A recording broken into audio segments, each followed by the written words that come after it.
The bullet punched through 3 layers of reinforced glass, crossed 40 feet of empty air, and buried itself in the skull of a man holding a scalpel to a child's throat. All before the doctor everyone called a genius even understood what a rifle scope was. Claire Moss didn't flinch when the body dropped. She'd already moved to the next target. 20 minutes earlier, Dr. Raymond Harlow had shoved past her in the ICU hallway at Crescent Bay Medical Center, coffee sloshing onto her scrubs. "Out of the way, Moss. Some of us actually have lives to save." She'd apologized, like always, kept her head down, let him think she was nobody. Now he was zip-tied to a gurney, sobbing, while men in tactical gear questioned him about something he didn't understand. And Claire, invisible, forgettable Claire, was the only thing standing between 200 innocent people and a massacre. The assault rifle she'd assembled from parts hidden in a maintenance shaft felt heavier than it used to. Or maybe she'd just gotten used to lying. If you want to see how a woman everyone underestimated becomes the last person they'll ever see, stay with me until the end. Drop a comment with your city so I can see how far this story travels. Because what happens next? Even I didn't see it coming the first time. The morning started the way it always did. Claire Moss arrived 30 minutes early, changed into scrubs that somehow always looked rumpled no matter how carefully she ironed them, and made herself invisible before the shift even began. She had a system. Keep your station organized, respond when spoken to, never volunteer opinions, smile when doctors make jokes at your expense. Crescent Bay Medical Center had a rhythm, and Claire had learned to move through it like background noise. She was restocking crash cart supplies in the trauma wing when Dr. Raymond Harlow swept past with his usual entourage, 2 residents who laughed at everything he said, and a physician assistant who took notes like he was transcribing scripture. Harlow didn't acknowledge Claire, he never did. She was part of the furniture. "Did you see the Lakers game?" one of the residents asked. "Caught the highlights," Harlow said. "LeBron still got it, but that defense in the fourth quarter? Embarrassing." Claire's hands moved on autopilot. Epinephrine, atropine, lidocaine, all in the right slots. She'd done this hundreds of times. Muscle memory. "Moss." She looked up. Harlow was staring at her, irritated. "You put the amiodarone in the wrong drawer again." She glanced down. The amiodarone was exactly where it was supposed to be. Top right, clearly labeled. Just fix it," Harlow said, already turning away. "And try to pay attention for once." The resident smirked. The PA avoided eye contact. Claire said nothing. She moved the amiodarone to a different drawer, then moved it back after they left. Lunchtime. The cafeteria was loud. Too many conversations bouncing off tile floors. Claire took her tray to the corner table near the windows, the one nobody wanted because the AC vent rattled. She liked it. Quiet enough to think. She was halfway through a sandwich when nurse practitioner Denise Wu dropped into the chair across from her. "You know he does that on purpose, right?" Claire looked up. "Does what?" "Harlow. The amiodarone thing. He checks the cart before rounds. If it's correct, he tells you it's wrong. If it's wrong, he doesn't say anything and writes you up later." Claire shrugged. "He's busy." "He's a prick." Denise bit into an apple. "You don't have to take it." "I'm not taking anything. I'm just doing my job." Denise studied her for a moment, the way people did when they were trying to figure out if you were incredibly zen or just broken. "You're weird, Moss. You know that?" Claire smiled. "I've heard." Denise left after a few more minutes of one-sided conversation. Claire finished her sandwich in silence, watching the parking lot through the window. She counted the cars, noted the security guard's patrol pattern, checked the sight lines from the roof. Old habits. The afternoon shift was routine until it wasn't. Claire was in the supply room, restocking IV kits, when the lights flickered. Once, twice, then steady again. She paused, listening. The hospital's backup generator was 2 buildings over on the east side. If it kicked in, there'd be a low hum you could feel through the floor. Nothing yet, probably just a grid surge.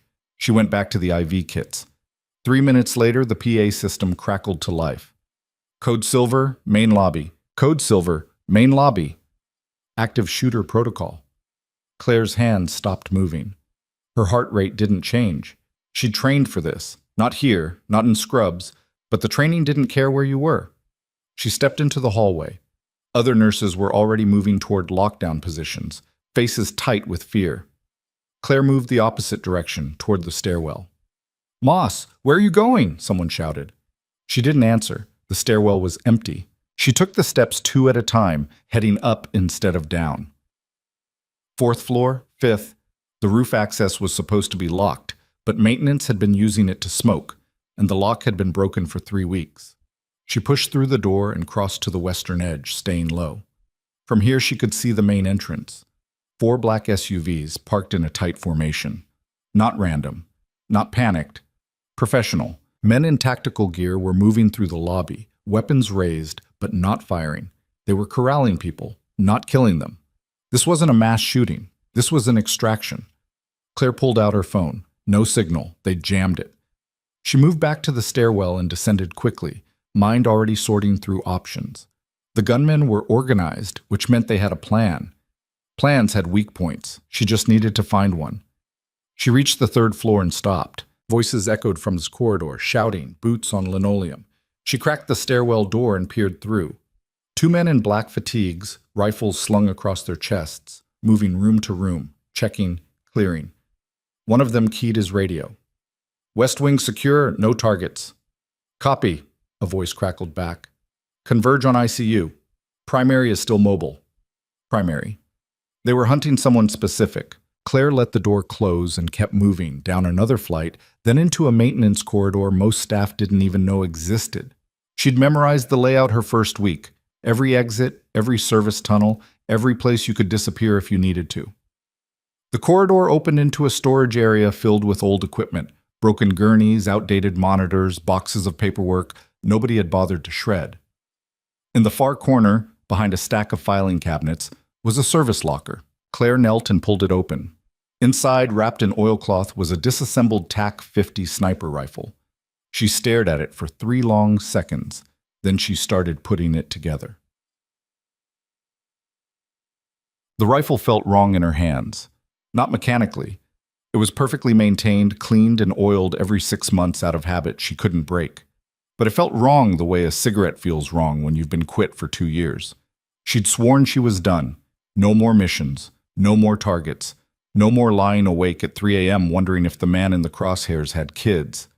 But that was before armed mercenaries stormed a hospital. Claire loaded the magazine, chambered a round, and slung the rifle across her back. She pulled a maintenance jacket over her scrubs. It didn't hide the weapon, but it broke up her outline. Good enough. She moved through the service corridors listening. The hospital's layout worked in her favor. The mercenaries were focused on the main floors, the places people gathered. They wouldn't expect resistance from the shadows. She reached a junction point. Maintenance access to the ICU's upper gallery. The gallery was a narrow observation walkway used by engineering, overlooking the critical care wing from 20 feet up. Perfect vantage. She climbed the ladder and eased onto the catwalk, keeping low. Below, the ICU was chaos. Patients were being moved, some on gurneys, some carried. Staff huddled against the walls, hands visible, faces pale. And in the center of it all, Dr. Raymond Harlow was on his knees, hands zip-tied behind his back, while a man in black fatigues pressed a pistol to his temple. "I don't know what you're talking about," Harlow was shouting. "I'm a surgeon. I don't—" The man hit him across the face with the pistol. Harlow's head snapped sideways, blood spraying from his mouth. "Dr. Raymond Harlow," the man said calmly. "You treated a patient 3 weeks ago. Gunshot wound, no police report. Where's he now?" Harlow spat blood. "I treat dozens of gunshot wounds. I don't remember—" Another hit. This one dropped Harlow flat. Claire settled into position, rifle braced against the catwalk railing. She dialed the scope, adjusted for distance and elevation. 240 grain round, 42 feet, no wind, easy shot. But the moment she pulled the trigger, every merc in the building would know someone was hunting them. She exhaled slowly, finger resting outside the trigger guard. Not yet. The lead merc, tall, buzz cut, scar across his left cheek, keyed his radio. "Primary's not talking. Move to phase 2. "Copy," another voice replied. "Bringing in leverage." 30 seconds later, 2 more mercs entered the ICU, dragging a woman in scrubs between them. Claire recognized her, Denise Wu, the nurse practitioner who'd sat with her at lunch. They shoved Denise to the floor next to Harlow. Scarface looked down at Harlow. "Let's try this again, doctor. The patient you treated, where is he? I don't... Scarface raised his pistol and aimed it at Denise's head. Wait! Harlow screamed. Wait, please! Claire's world narrowed to the space between heartbeats. She knew what came next. She'd seen it 100 times in a dozen countries. The merc would count to 3. Harlow would panic, say something useless. The merc would fire anyway because fear was the point. Her finger slid onto the trigger. Scarface thumbed the hammer back. 3. Claire's breathing slowed. 2. The hospital disappeared. The noise disappeared. There was only the shot. 1. She fired. The round crossed the distance in a fraction of a second, punched through Scarface's temple, and exited in a spray of red mist. His body crumpled like a puppet with cut strings.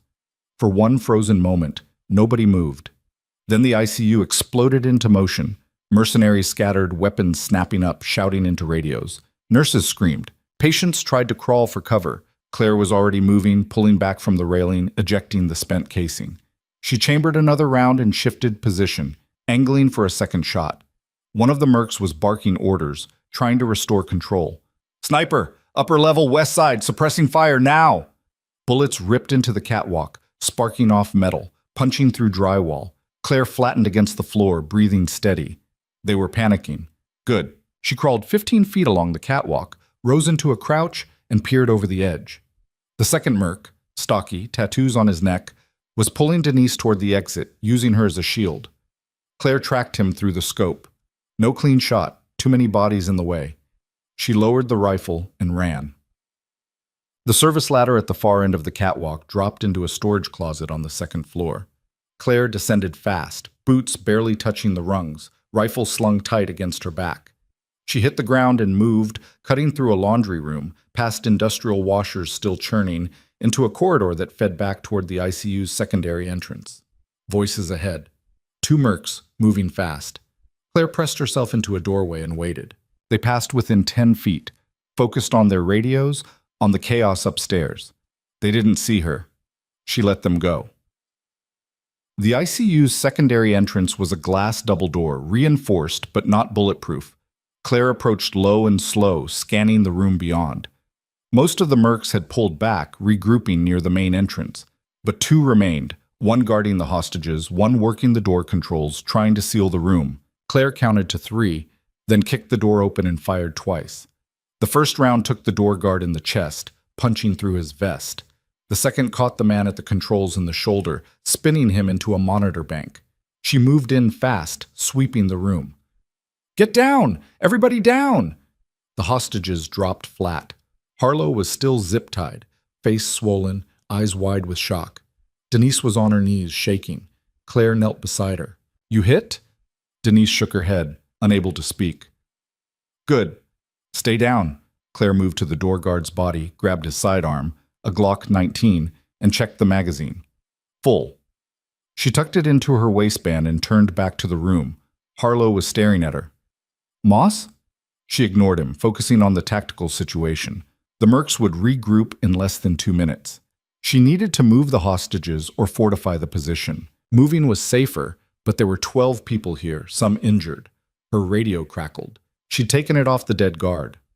All units, pull back to the lobby. We're extracting. Claire's jaw tightened.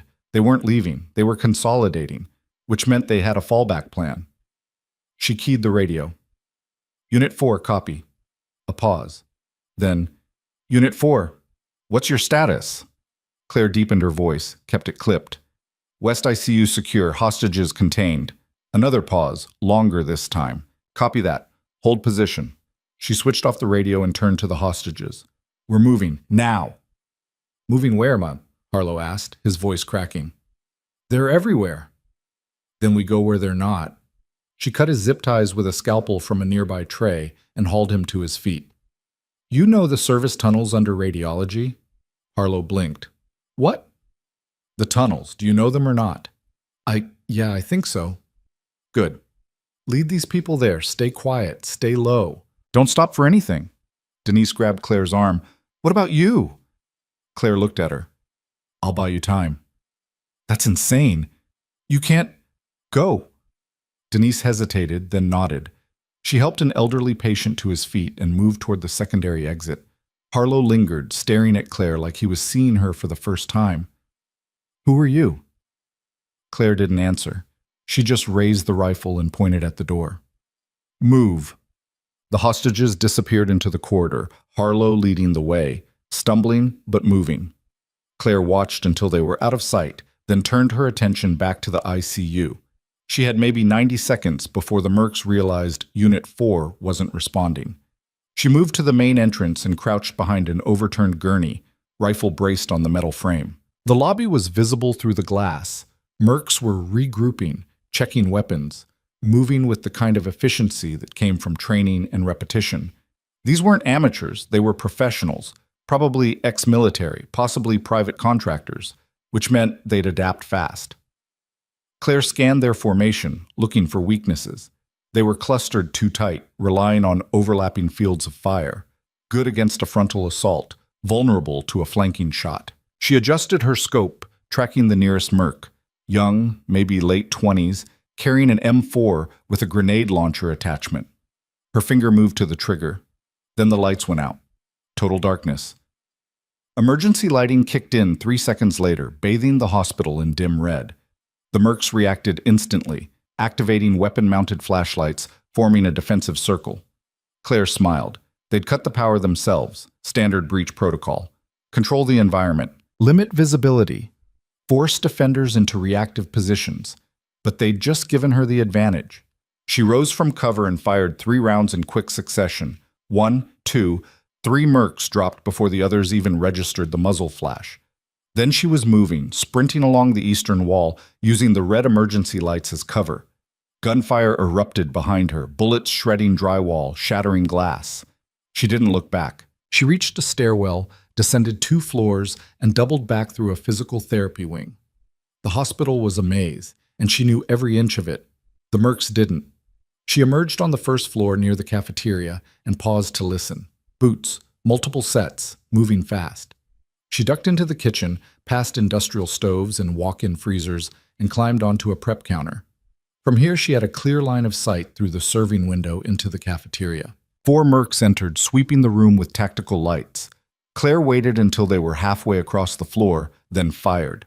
1 dropped. The other scattered, returning fire blindly.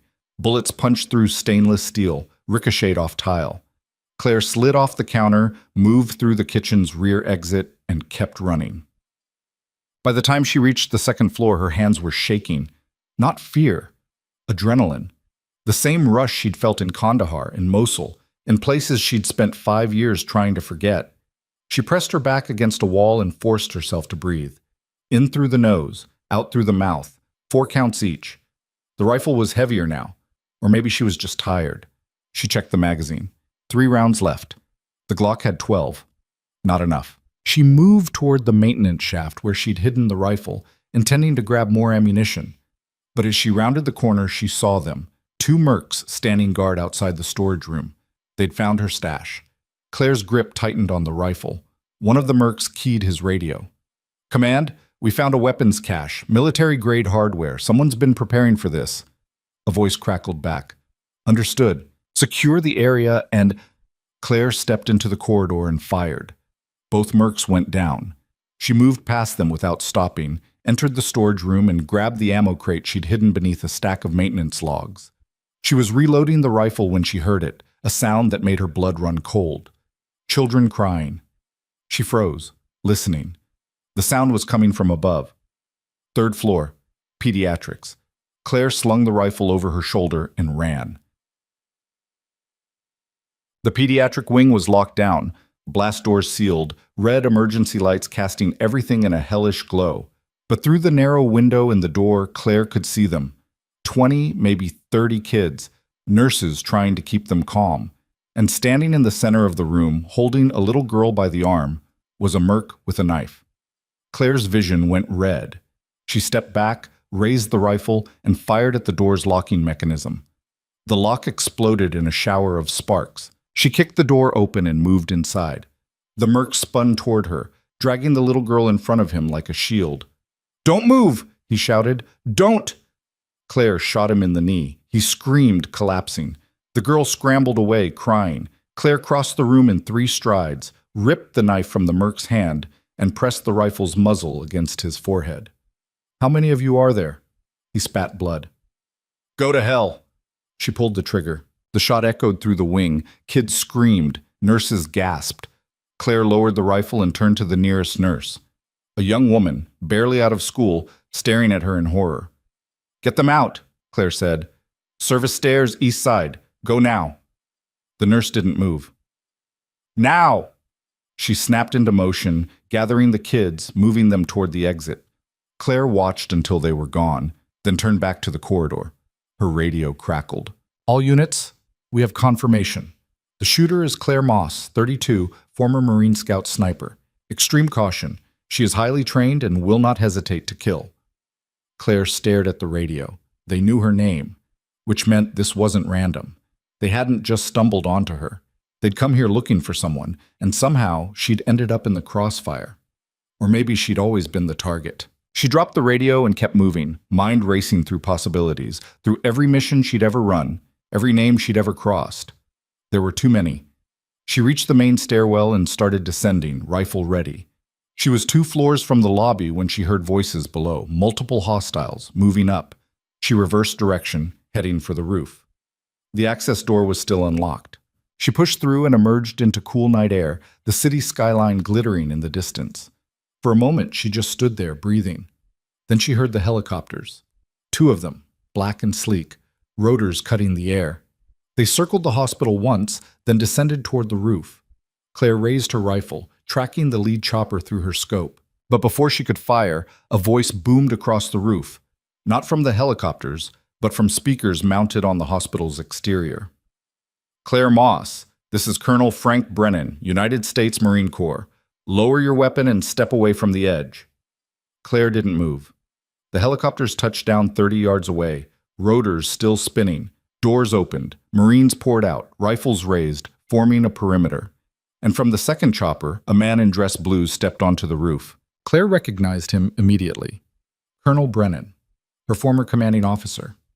He walked toward her, hands visible, no weapon drawn. "It's over, Claire." She kept the rifle trained on him. "What are you doing here?" "Cleaning up a mess." He stopped 10 feet away. "You've killed 6 men tonight. They were mercenaries. They were hurting people. They were contractors, working for us." Claire's finger tightened on the trigger. "What?" Brennan's expression didn't change. "The man you're protecting, Dr. Harlow, he's a person of interest in an ongoing investigation. Those men were sent to bring him in. They were terrorizing a hospital. They were following orders." Brennan took a step closer. "Just like you used to." Claire's hands were steady, but her mind was spinning. "You're lying." "Am I?" Brennan gestured toward the hospital. "You've been living here for 2 years, Claire, working as a nurse, pretending to be someone you're not. Did you really think we wouldn't find you?" She said nothing. "You went dark after Syria," Brennan continued. "No forwarding address, no contact. You disappeared." He paused. "People don't disappear from us, Claire. Not unless we let them." "Then why now?" Brennan's smile was thin. "Because Dr. Harlow treated someone he shouldn't have. And when our people came to ask questions, you decided to play hero." Claire's grip on the rifle didn't waver. "I saved lives. You killed American personnel." "They weren't acting like Americans." Brennan's expression hardened. "Lower the weapon, Gunnery Sergeant Moss. That's an order." For a long moment, Claire didn't move. Then she lowered the rifle.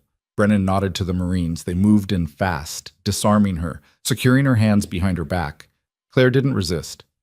Brennan stepped closer, his voice dropping to a whisper only she could hear. "You should have stayed dead, Claire. Would have been easier for everyone." She met his eyes. "I'll keep that in mind." He turned and walked back toward the helicopters. The Marines pulled Claire toward the second chopper, her boots scraping against gravel. And as the rotors spun faster, lifting them into the night sky, Claire looked down at Crescent Bay Medical Center, at the broken windows, the emergency lights, the chaos she'd left behind. Somewhere down there, Dr. Raymond Harlow was alive because of her. Somewhere down there, a little girl was safe because of her. But up here, in the cold metal belly of a military helicopter surrounded by men who'd once been her brothers, Claire Moss realized the truth. She wasn't a hero. She was a loose end, and loose ends always got cut. The helicopter banked hard over the Pacific, and Claire's shoulder slammed into the bulkhead. Nobody bothered to steady her. The Marines sat in 2 rows, faces blank, weapons across their laps. They didn't look at her. Protocol. You didn't acknowledge prisoners until someone told you to. Brennan sat across from her, scrolling through a tablet, his face lit blue in the darkness. He hadn't spoken since they lifted off. Didn't need to.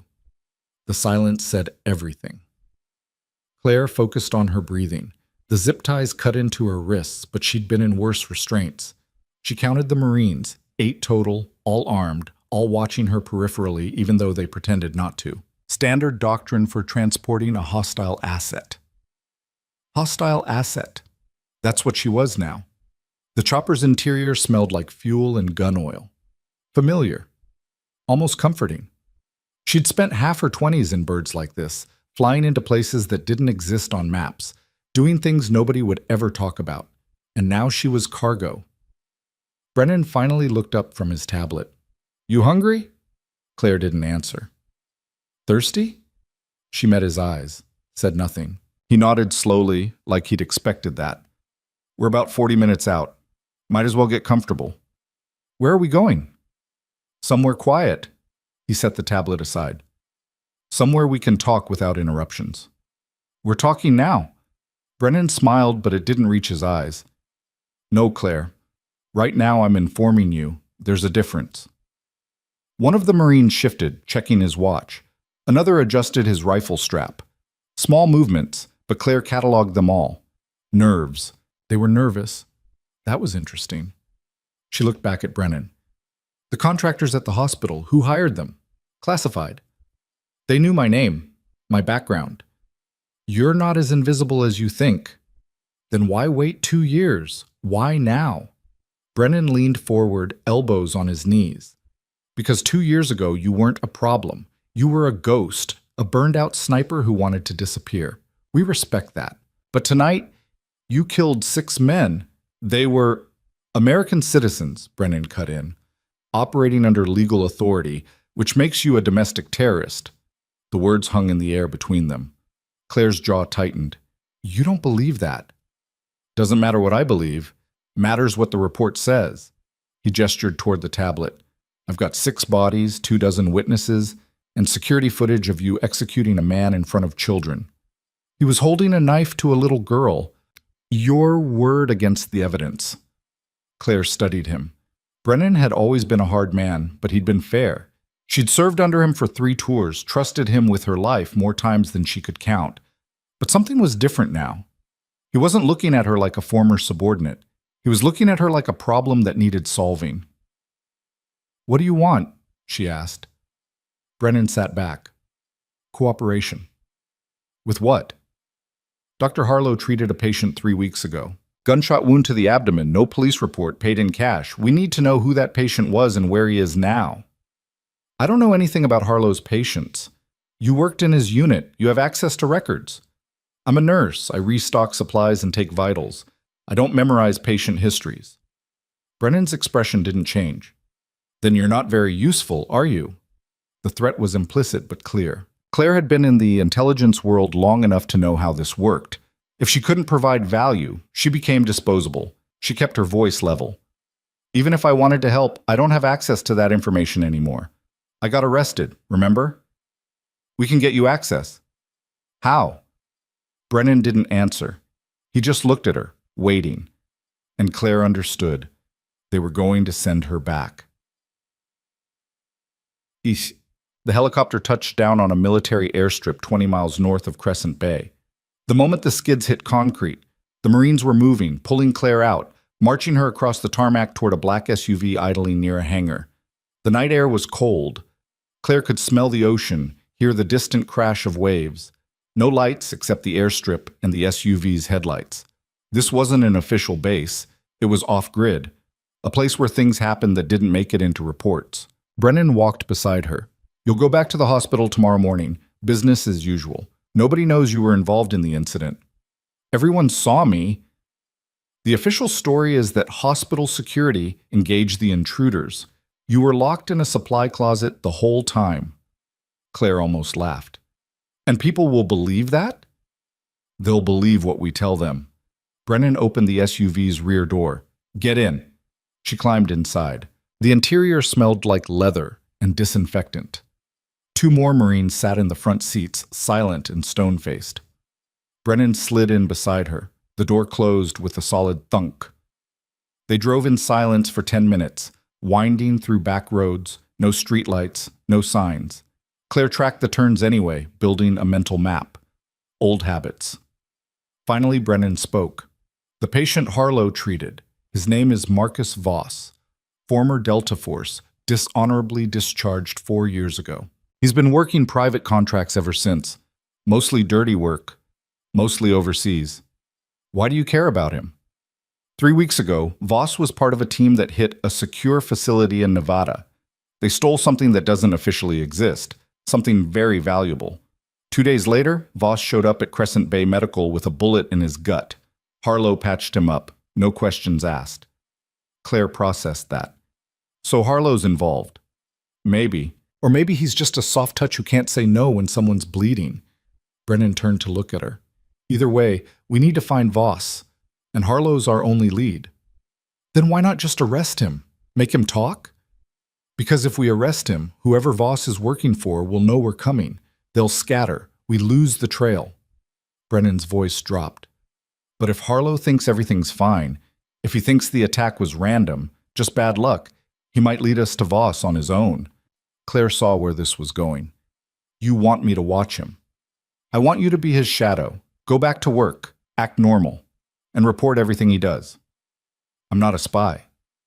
No, you're a sniper, but you're smart, and you know how to stay invisible. That's all we need. The SUV turned onto a gravel road, headlights cutting through dense trees. They were heading deeper into nowhere. Claire's pulse quickened. And if I say no? Brennan didn't hesitate. Then we charge you with 6 counts of murder and you spend the rest of your life in Leavenworth. You don't have jurisdiction. This is civilian. We have jurisdiction wherever we say we do. Brennan's tone was flat, final. You killed American contractors operating under federal authority. That makes it our case, our rules. The SUV stopped. They were in a clearing surrounded by trees, no buildings, no lights, just darkness. Brennan opened his door. Come on, let's get you settled. Baka, mas. The settlement was a shipping container buried halfway into the hillside, camouflaged with dirt and brush. Inside, it had been converted into a crude barracks, cot, chemical toilet, battery-powered lantern. No windows. 1 door, steel walls. Claire stood in the center of the container, hands still zip-tied, and looked around. It was a cell. They weren't even pretending otherwise. Brennan cut her restraints with a utility knife. You'll stay here tonight. Tomorrow morning we'll brief you on the operation and send you back to the hospital. Claire rubbed her wrists. What if I run? You won't. You sound sure. Brennan pocketed the knife. Because running means leaving Crescent Bay. Leaving Denise Wu and those kids and everyone else at that hospital. And if Voss's people come back, and they will, there won't be anyone there to stop them. He paused. You're a protector, Claire. Always have been. That's why you became a Marine. That's why you became a nurse. You can't help it. He wasn't wrong. Claire hated that he wasn't wrong. Brennan moved toward the door. Get some sleep. You've got a long day tomorrow. Wait. He stopped. Claire chose her words carefully. If I do this, if I help you find Voss, what happens to me after? Brennan looked at her for a long moment. That depends on what you find. Then he stepped outside and closed the door. The lock clicked into place. Claire stood alone in the shipping container, breathing the stale air, staring at the steel walls. She could hear the Marines outside, setting up a perimeter, quiet voices on radios. She sat down on the cot and closed her eyes. This was bad. Worse than bad.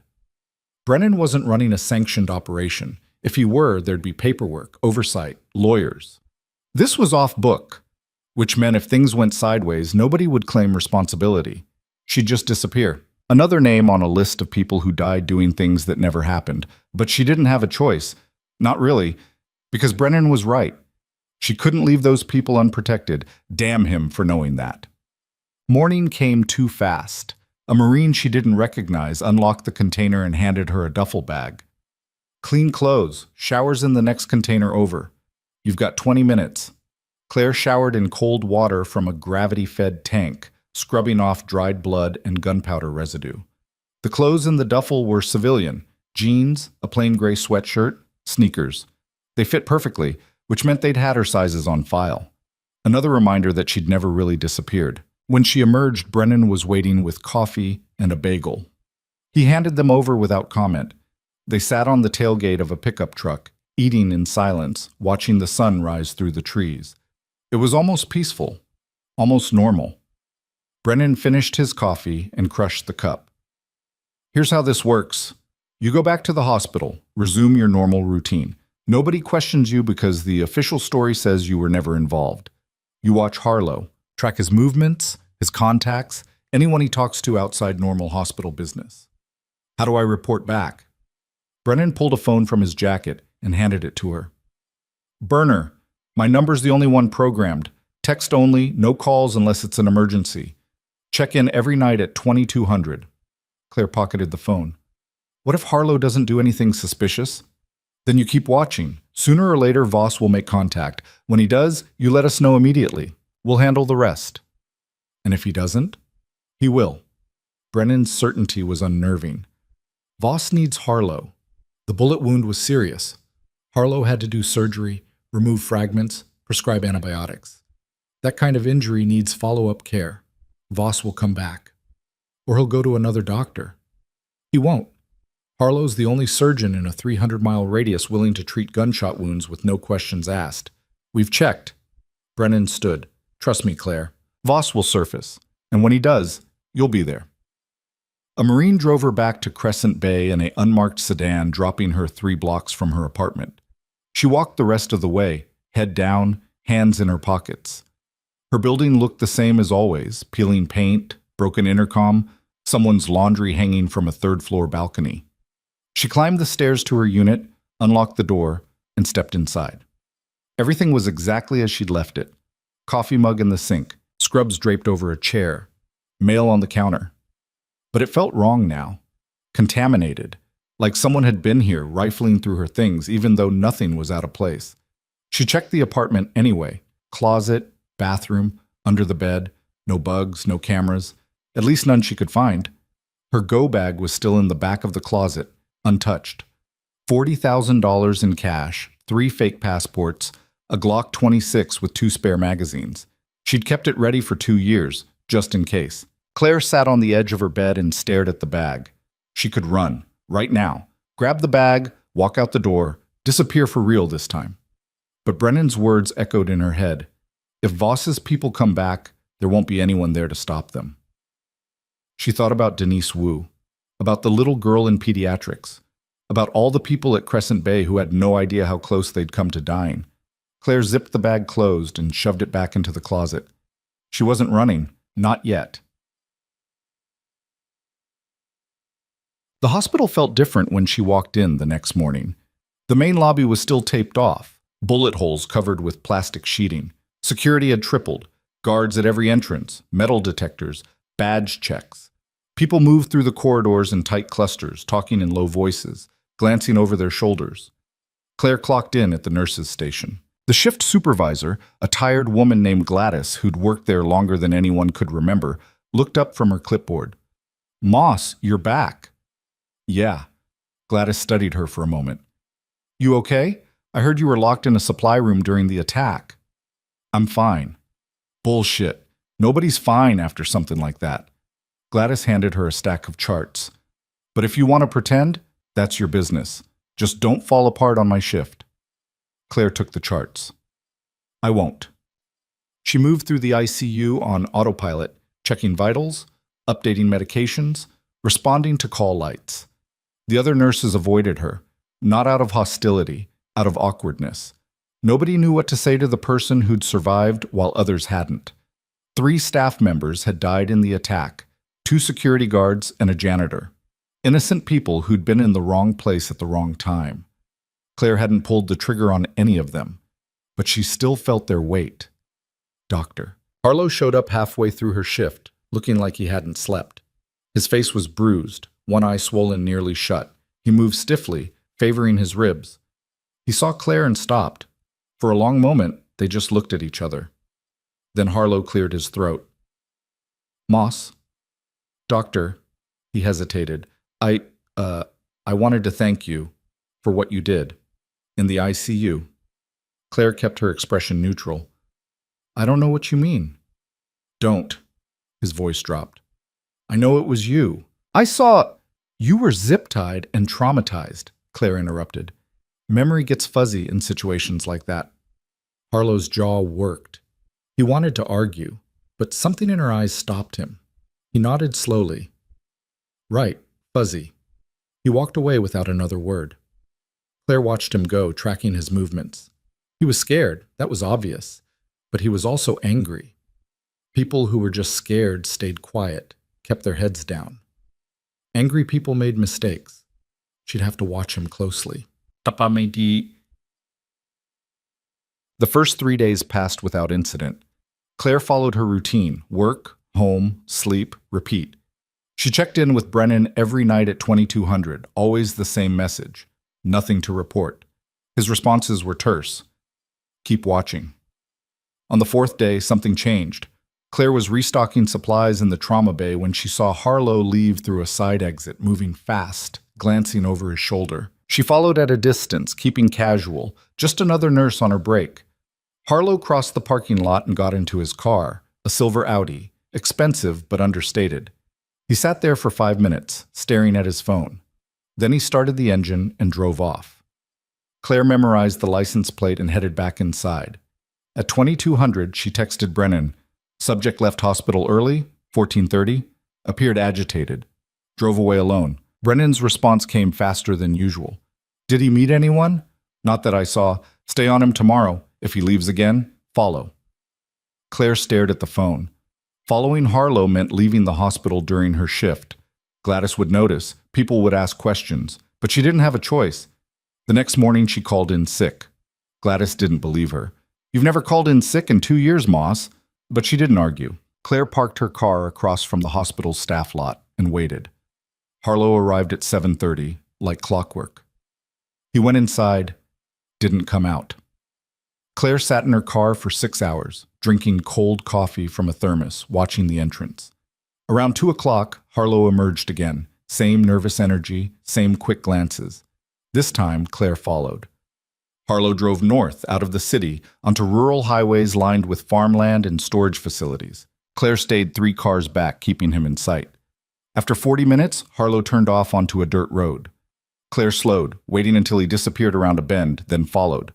The road led to an abandoned grain mill, windows boarded up, weeds growing through cracked pavement. Harlow parked near the main building and got out. Claire stopped a quarter-mile back, hidden by trees. She grabbed a small pair of binoculars from her glove box and watched. Harlow stood by his car, checking his phone again. Waiting. 5 minutes later, another car arrived. A black pickup truck, no plates. The driver got out. Even from this distance, Claire could tell he was military. The way he moved. The way he scanned the area before approaching Harlow. She adjusted the binoculars, focusing on his face. Tall, lean, scar running down his left cheek, close-cropped hair. Late 30s, maybe early 40s. Marcus Voss. Had to be. Claire's heart rate kicked up. She pulled out the burner phone, typed a message. Found him. Abandoned grain mill, Highway 47 North. Subject meeting unknown male. Possible Voss. What are my orders? She hit send and waited. The response came 30 seconds later. Do not engage. Observe and report. We're en route. Claire lowered the phone and raised the binoculars again. Harlow and Voss were talking. Harlow was animated, gesturing, clearly upset. Voss stood perfectly still, arms crossed, listening. Then Voss reached into his jacket. Claire's hand moved toward the Glock in her waistband, but Voss just pulled out an envelope and handed it to Harlow. Harlow took it, opened it, looked inside. His shoulders sagged. Money. It had to be. Voss said something. Harlow nodded. Then Voss got back in his truck and drove away. Harlow stood there for a long moment, staring at the envelope. Then he climbed into his Audi and left in the opposite direction. Claire stayed hidden until both vehicles were out of sight. Then she called Brennan. He answered on the first ring. Talk.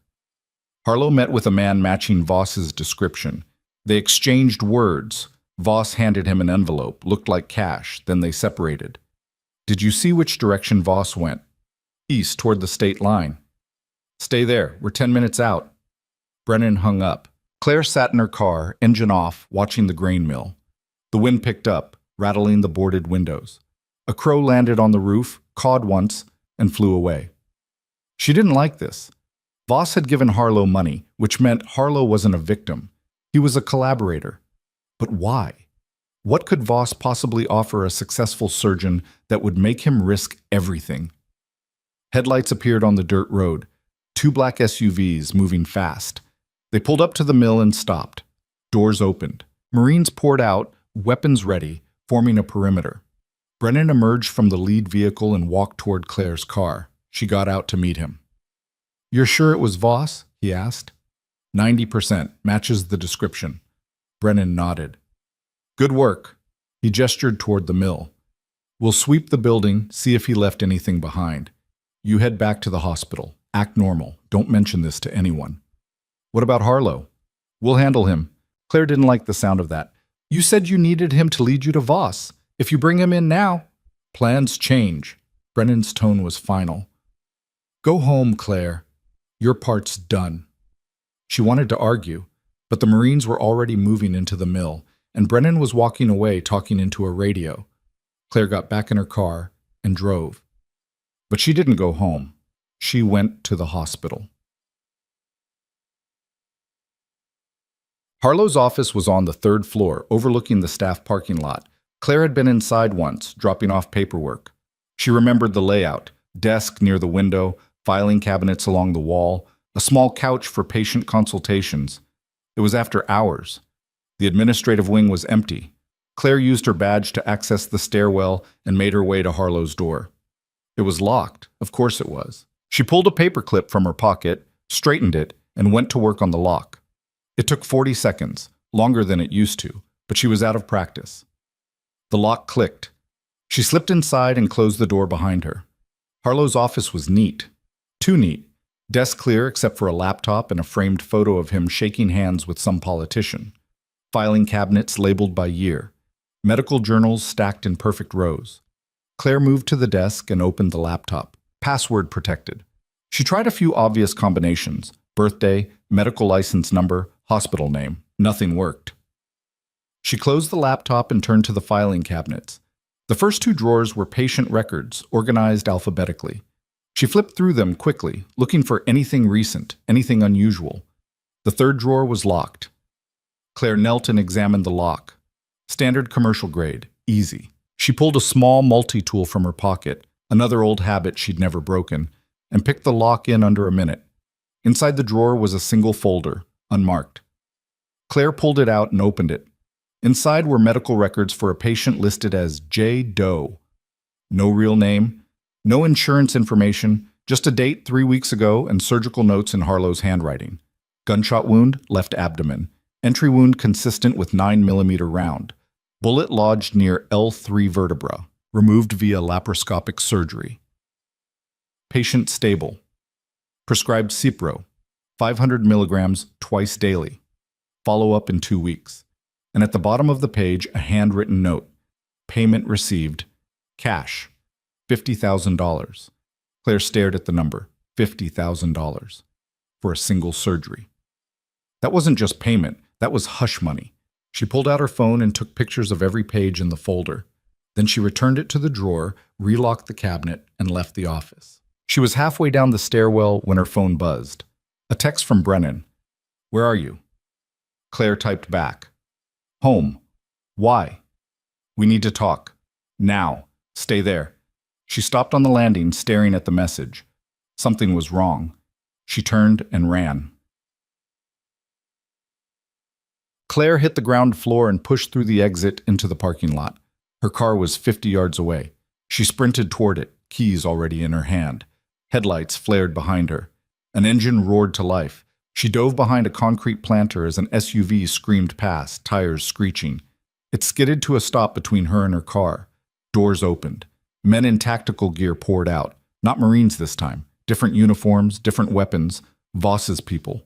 Claire ran. She cut through the parking lot, vaulted a low fence, and disappeared into the maze of hospital buildings. Behind her, boots pounded concrete. Radios crackled. They were hunting her. She needed to get inside, find a place to hide, figure out what the hell was happening. She hit a side entrance, badged through, and sprinted down a service corridor. The hospital was quiet this time of night. Just a skeleton crew, most of them in patient wings. Claire ducked into a storage room and locked the door. Her heart was hammering. Her mind was racing. Brennan had sent her home, told her to wait. But these weren't his people, which meant the door shuttered. Someone was trying to break it down. Claire looked around. The room had no other exits, just shelves of supplies and a single small window that didn't open. The door shuttered again. Wood splintered. Claire grabbed a scalpel from a supply tray and pressed herself against the wall beside the door. One more hit. The lock gave. The door slammed open. A man stepped inside, rifle raised. Claire drove the scalpel into his neck, just above the collarbone. He gurgled, dropped the rifle, clutched at the wound. She caught him as he fell, easing him down quietly, and took his weapon. Then she stepped into the corridor and fired 3 rounds into the ceiling. The sound was deafening in the enclosed space. Exactly what she wanted. She ran in the opposite direction toward the main hospital, where patients and staff would be. They wouldn't risk a firefight there. Too many witnesses. Behind her, voices shouted. Boots pounded. Claire hit the ICU and kept running, weaving through equipment, past confused nurses, ignoring their questions. She reached the main stairwell and started climbing. 4th floor, 5th, 6th. The roof. She burst through the access door into cold night air.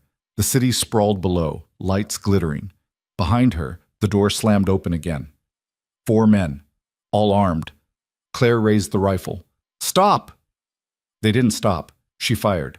One went down, the other scattered, returning fire.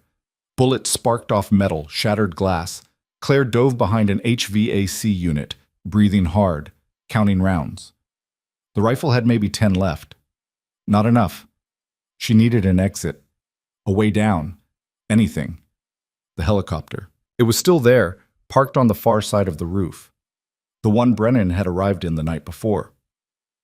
Claire broke from cover and ran.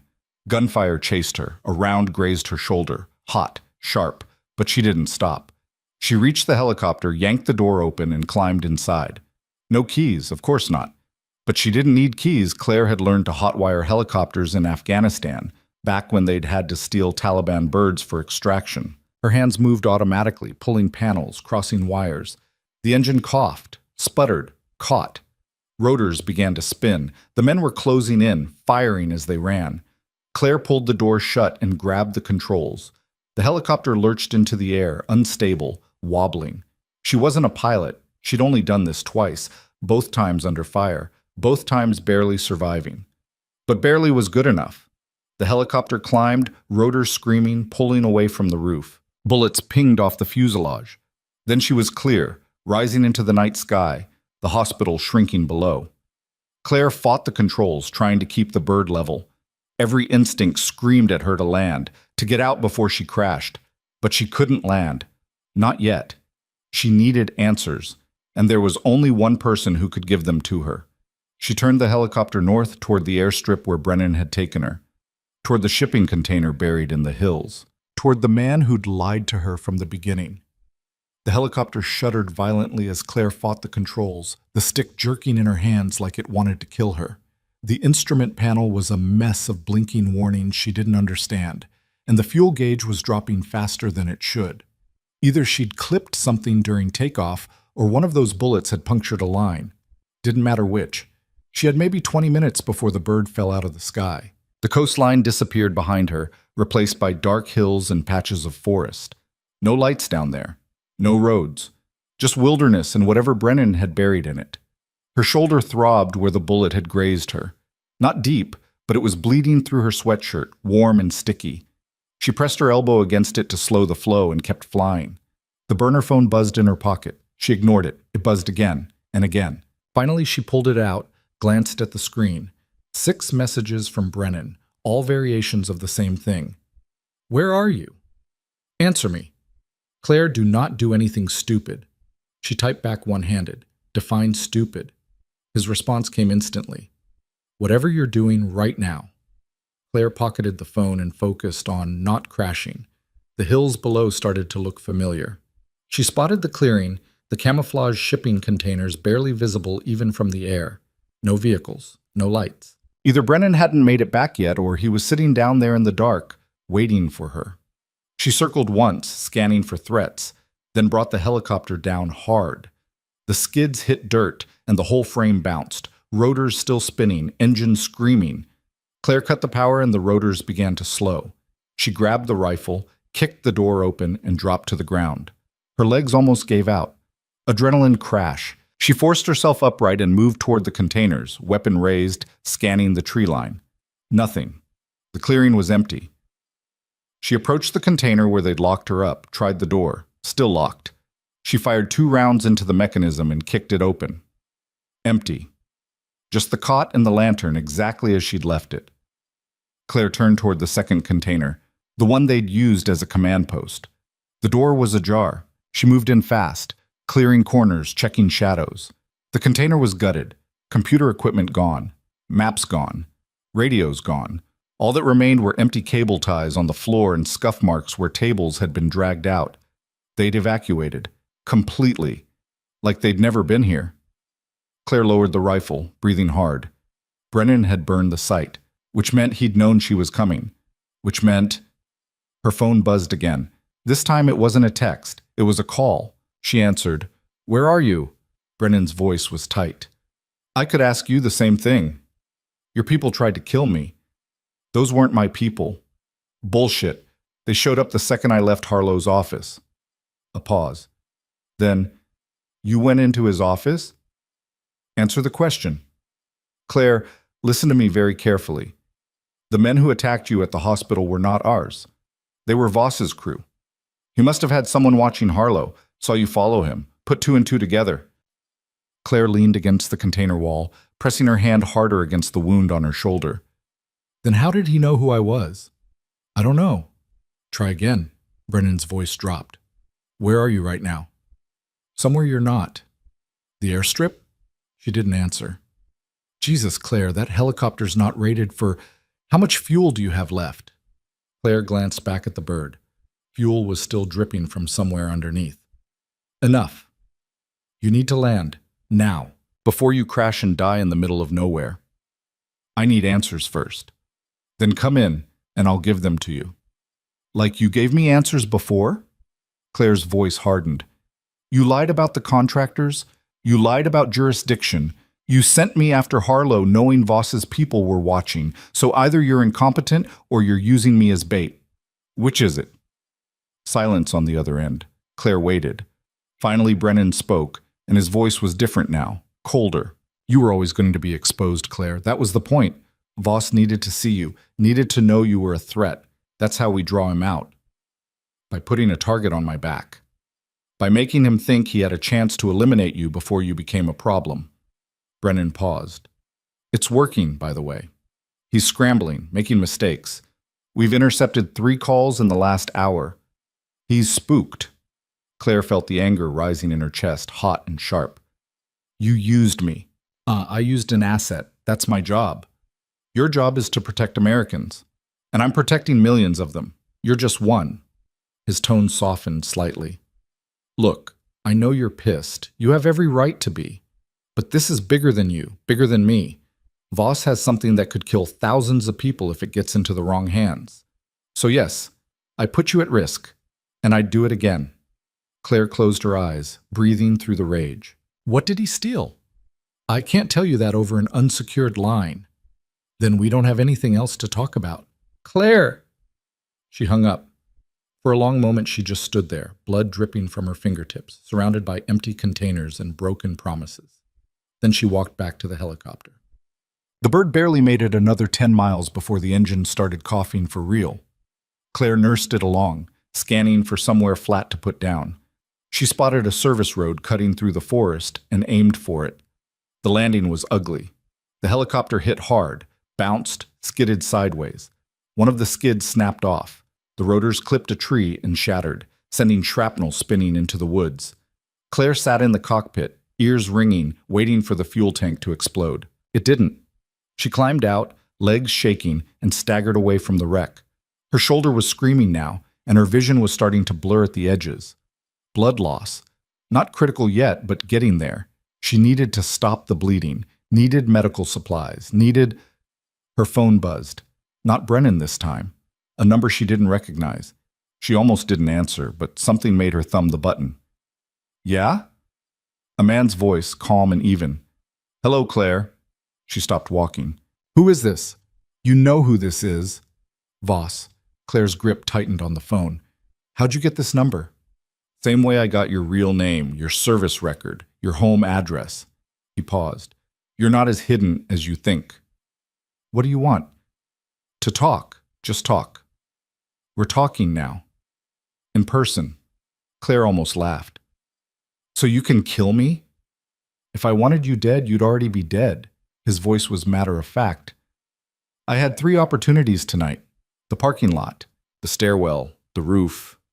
My people had clear shots. I told them to hold fire. Why?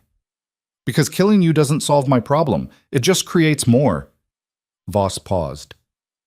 You've become inconvenient, Claire. But you're not the enemy. Brennan is. Claire started walking again, putting distance between herself and the crashed helicopter. Brennan says you stole something dangerous. Brennan's lying. Everyone's lying. It's exhausting. Voss actually chuckled at that. Fair. Look, I'm not going to waste your time with speeches. You want the truth? Meet me. Alone. I'll show you what I took and why. Then you can decide for yourself who the bad guy is. And if I say no, then Brennan finds you first, and you disappear. Permanently. His voice hardened. You think he's going to let you walk away after tonight? After you stole a military helicopter and assaulted federal personnel? You're a liability now, Claire. He'll put you down like a sick dog. Claire's jaw clenched. Where? There's an old processing plant off Route 9, about 12 miles south of where you are now. I'll be there in 2 hours. Come alone. Come armed if it makes you feel better. But come. The line went dead. Claire stood in the middle of the forest, surrounded by darkness and the distant sound of the wrecked helicopter settling into the dirt. She should call Brennan. Tell him about the meet. Let him set up an ambush. Instead, she checked the rifle's magazine, 4 rounds left, and started walking south. The processing plant had been abandoned for years. Rusted conveyor belts snaked through collapsed buildings, and the whole place smelled like rot and chemicals. Claire approached from the east, moving slowly, checking every shadow. 2 vehicles were parked near the main structure, Voss's black pickup and a white van with no markings. No guards visible, but that didn't mean they weren't there. Claire circled the perimeter, staying low, looking for traps. She found 3. Tripwires connected to floodlights, meant to announce visitors, not kill them. She stepped over them carefully and entered through a side door that had rusted off its hinges. The interior was a maze of machinery and metal catwalks. Moonlight streamed through holes in the roof, casting everything in silver and shadow. You can come out, Voss called from somewhere above. I know you're here.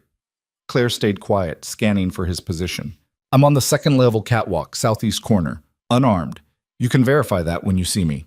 She moved through the plant, rifle raised, until she spotted him. He was exactly where he said he'd be, standing in plain sight, hands visible, no weapon. He looked different up close, older, tired. The scar on his face was deeper than it had appeared through binoculars, and his eyes had the flat, worn quality of someone who'd seen too much. Claire climbed the stairs to the catwalk, keeping the rifle trained on him. Turn around, slow. Voss complied. No weapon on his belt, no bulge under his jacket. Clean. Satisfied? He asked. Not even close. He nodded. Fair? He gestured toward a metal case sitting on the catwalk railing. That's what I took from the facility in Nevada. Open it. Claire approached carefully, watching Voss out of the corner of her eye. She flipped the latches and lifted the lid. Inside were 6 vials, each filled with a clear liquid. Labels in small print. Prototype 7/extreme biohazard/ authorized personnel only. Claire stared at them. What is this? Weaponized hemorrhagic fever, airborne, survival rate near zero. Voss's voice was flat. The facility I hit was supposed to be researching vaccines. Turns out they were developing bioweapons instead.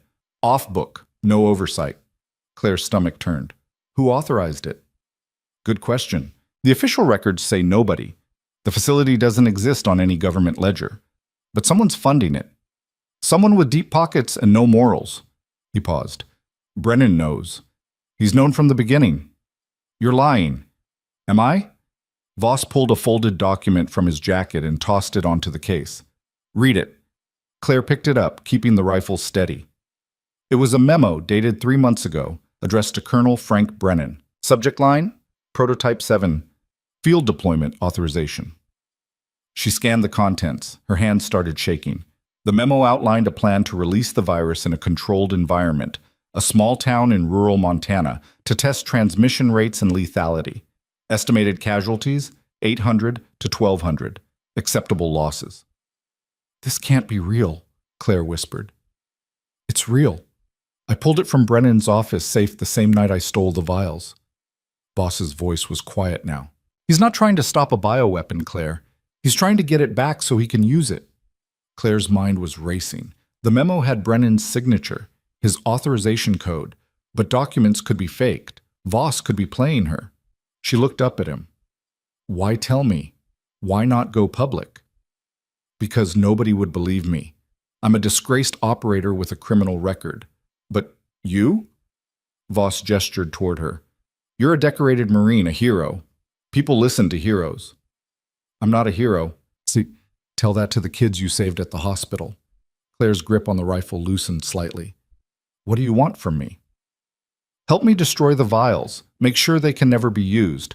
Then disappear before Brennan finds you. And if I don't? Voss met her eyes. Then a lot of innocent people are going to die, and you'll spend the rest of your life knowing you could have stopped it. Before Claire could respond, headlights cut through the darkness outside. Multiple vehicles, moving fast. Voss swore and moved to the railing, looking down. He found us. Claire joined him. 3 black SUVs were pulling into the plant, doors already opening. Marines poured out, weapons raised, fanning into formation. And leading them, walking calmly through the chaos, was Colonel Frank Brennan. He raised a bullhorn. Marcus Voss, Claire Moss, this facility is surrounded. Come out with your hands visible. Voss turned to Claire. Decision time. She looked at the vials, at the memo, at Brennan standing below like he owned the world. Then she raised the rifle and fired. The bullet shattered one of the vials. The liquid inside hissed as it hit air. What are you doing? Voss shouted. Claire fired again. Another vial exploded. Below, Marines scattered, shouting into radios. Brennan's voice boomed through the bullhorn. Cease fire! Moss, stand down!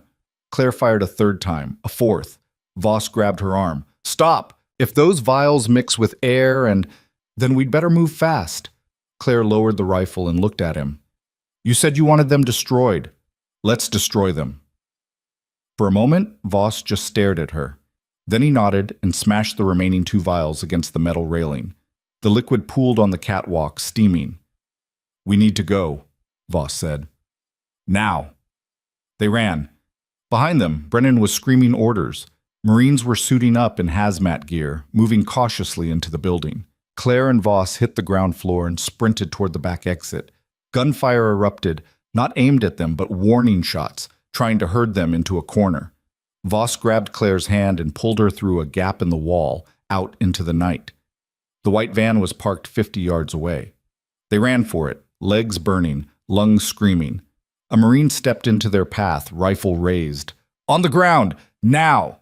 Voss didn't slow down. He lowered his shoulder and hit the Marine like a linebacker, sending him sprawling.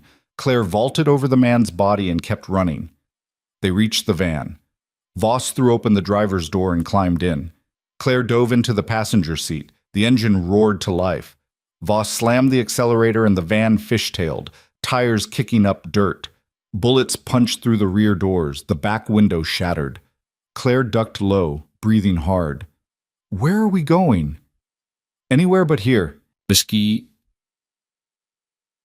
They hit the main road doing 80, the van rattling like it was going to shake apart.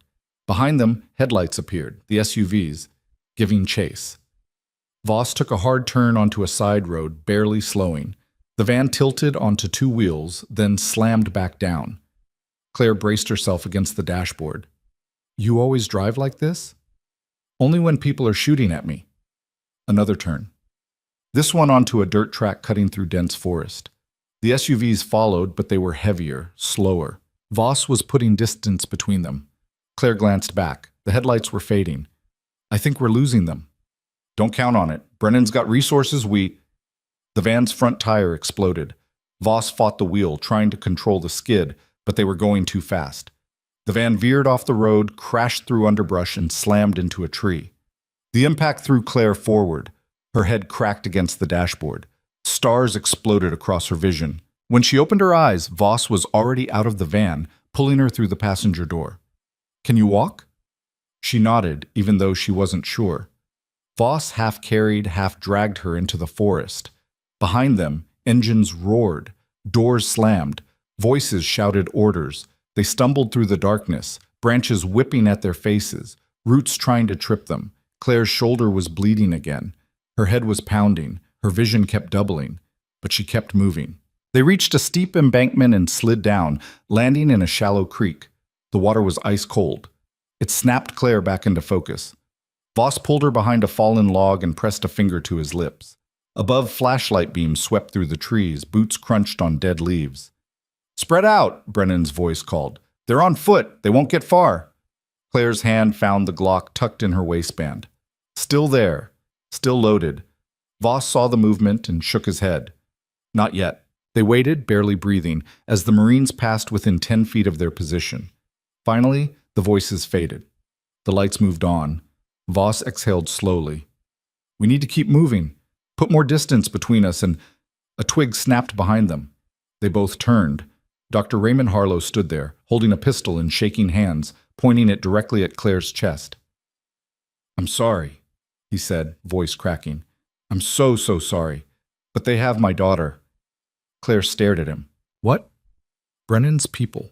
They took her 3 hours ago. Said they'd kill her if I didn't cooperate. Tears were streaming down Harlow's face. I didn't have a choice. I had to tell them where you were. I had to... Voss moved fast, reaching for his own weapon. Harlow fired. The shot was wild, panicked. It missed Voss by inches and sparked off a rock. Claire drew the Glock and aimed, but her vision was swimming, her hands unsteady. Harlow fired again. This time the bullet found its mark. Voss jerked backward, clutching his side, blood spreading between his fingers. Claire fired once. The round hit Harlow in the shoulder, spinning him around. The pistol flew from his hand. He dropped to his knees, gasping. My daughter. Please, they have my daughter. Claire moved to Voss. He was on the ground, breathing shallow, face pale. How bad? Bad. His voice was tight with pain. Gut shot. I've got maybe an hour. We can get you to No. Voss grabbed her arm, his grip surprisingly strong. You need to finish this. Get to the backup site. There's evidence there. Everything Brennan's been doing, everything. He pressed something into her hand, a key. Storage unit, Bakersville, number 47. It's all there. Claire closed her fist around the key. I'm not leaving you. You don't have a choice. Voss's eyes were already glazing. Tell the story, Claire. Make sure people know. Flashlights appeared in the distance, voices growing closer. Go, Voss whispered. Claire looked at Harlow, still on his knees, crying. Then at Voss, bleeding out in the dirt. Then she ran. She ran until her lungs burned and her legs gave out. Ran until the voices behind her faded into nothing. Ran until she collapsed against a tree, gasping, the key digging into her palm. When she finally caught her breath, she pulled out her phone. 1 bar of signal, barely enough. She opened the browser and typed, Bakersville storage units. The search loaded painfully slow. Finally, an address appeared. 40 miles west. She'd have to walk most of it. Claire pocketed the phone and started moving again. Behind her, somewhere in the darkness, gunfire echoed through the forest. She didn't look back. Dawn broke cold and gray. Claire had been walking for 6 hours straight, sticking to back roads and tree lines, avoiding anything that looked like civilization.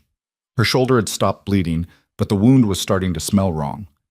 Infection setting in. She needed antibiotics, needed sleep, needed about a dozen things she wasn't going to get. The storage facility appeared around noon, a chain-link fence surrounding rows of orange metal units, most of them rusted and covered in graffiti. The office was a trailer with a broken air conditioner and a teenager behind the desk who barely looked up when Claire walked in. "Help you?" "Unit 47. The kid checked his computer. "You got the key?" Claire held it up. "Cool. Sign here." She scrawled an illegible signature and took the clipboard. The kid handed her a map of the facility, Unit 47 circled in red. "Need anything else?" "Bolt cutters." The kid blinked. We don't really..." Claire pulled out $300, emergency cash, from her go bag and laid it on the desk. The kid stared at the money, then at her. Then he opened a drawer and pulled out a pair of bolt cutters. "Bring them back when you're done." "Sure." Unit 47 was in the back corner, shielded from the road by larger units. Claire checked for cameras. One above the office pointed the wrong direction. Good enough. She unlocked the unit and rolled up the door. Inside was a single metal shelf stacked with plastic bins. Claire pulled down the first one and opened it. Documents, hundreds of them. Memos, financial records, authorization forms, all stamped with classification markers that made Claire's blood run cold. She opened another bin. More documents. And photographs. Satellite images of the Nevada facility, interior shots of labs, pictures of people in hazmat suits handling vials identical to the ones she'd destroyed. The third bin contained hard drives, USB sticks, and a laptop. Claire powered on the laptop. It booted to a password screen. She tried a few combinations, failed, then found a sticky note taped to the underside of the shelf. SEMPER-FI-1775. The password worked. The desktop was organized into folders. Claire opened the first one. Financial records.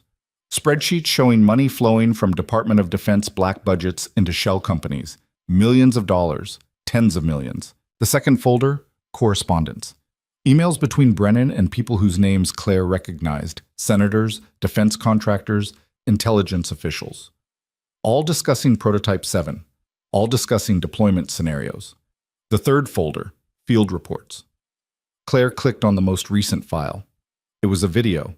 She hesitated, then pressed play. The footage was grainy, shot from a drone.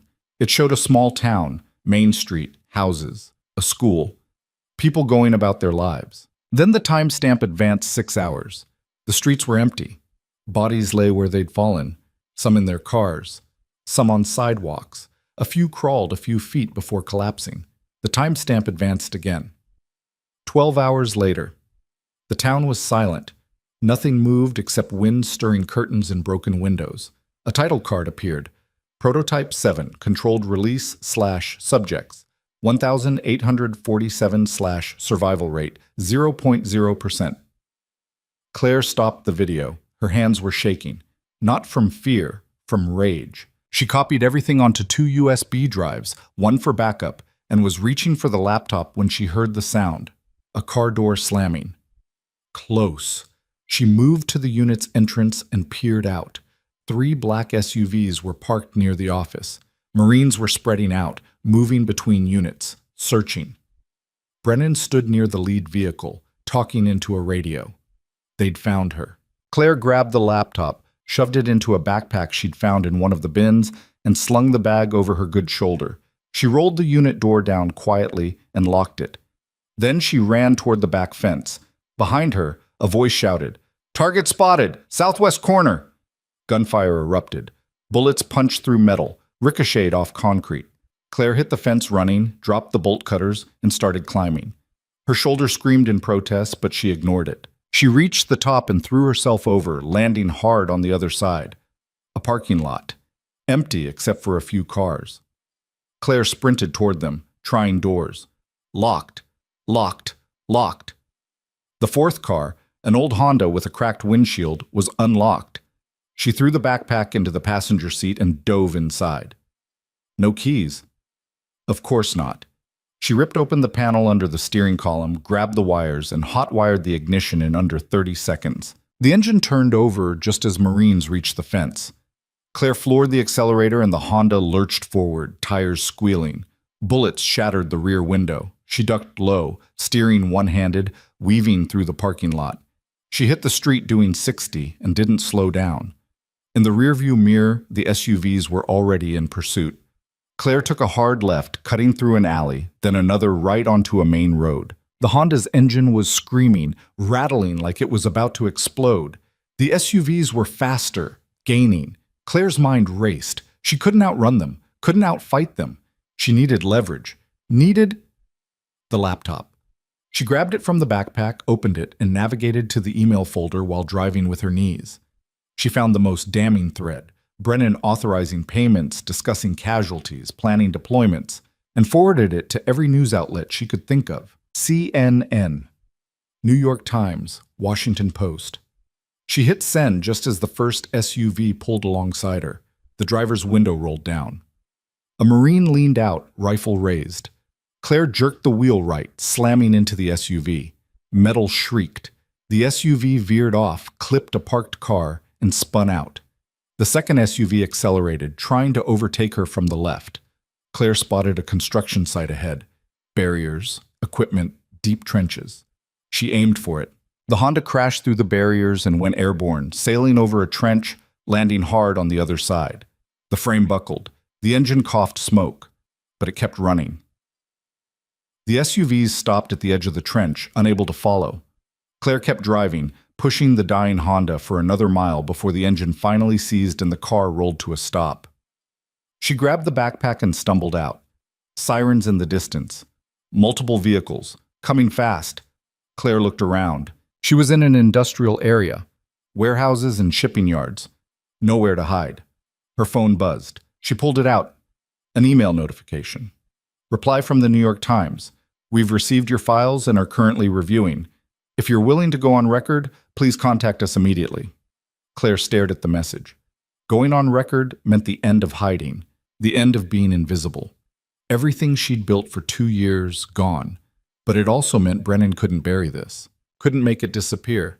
She opened a reply and typed, "I'll talk, but you need to move fast. They're coming for me." She hit send. Then she dropped the phone, crushed it under her boot, and started running.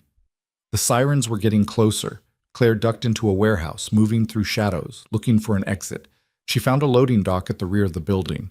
Beyond it, train tracks. A freight train was rolling past, slow and heavy. Claire ran for it. She threw the backpack onto an open boxcar, then grabbed the edge and pulled herself up, her injured shoulder screaming. The train was picking up speed. Behind her, the warehouse doors burst open. Marines poured through, weapons raised. "Stop! Federal agents!" Claire hauled herself into the boxcar and rolled onto her back, gasping. Gunfire echoed off metal. Bullets sparked against the train, but the shots were wild, desperate. They were falling behind. Claire lay there, staring up at the boxcar's ceiling, listening to the rhythmic clack of wheels on rails. She'd done it. She'd gotten the evidence out. Brennan couldn't stop the story now, but she'd also just declared war on one of the most powerful men in the military. And wars had casualties. The train carried her into the night, toward a horizon she couldn't see, toward a future she couldn't predict. And somewhere behind her, Colonel Frank Brennan stood in the warehouse doorway, watching the train disappear, his expression unreadable. He pulled out his phone and made a call. "It's me," he said quietly. "We have a problem. Claire Moss just went public." A pause. "Yes, I'm sure." Another pause. "No, we can't contain it. Not anymore." He listened for a moment, then nodded. "Understood. Initiating Protocol 7. He hung up. Then he turned to the Marines.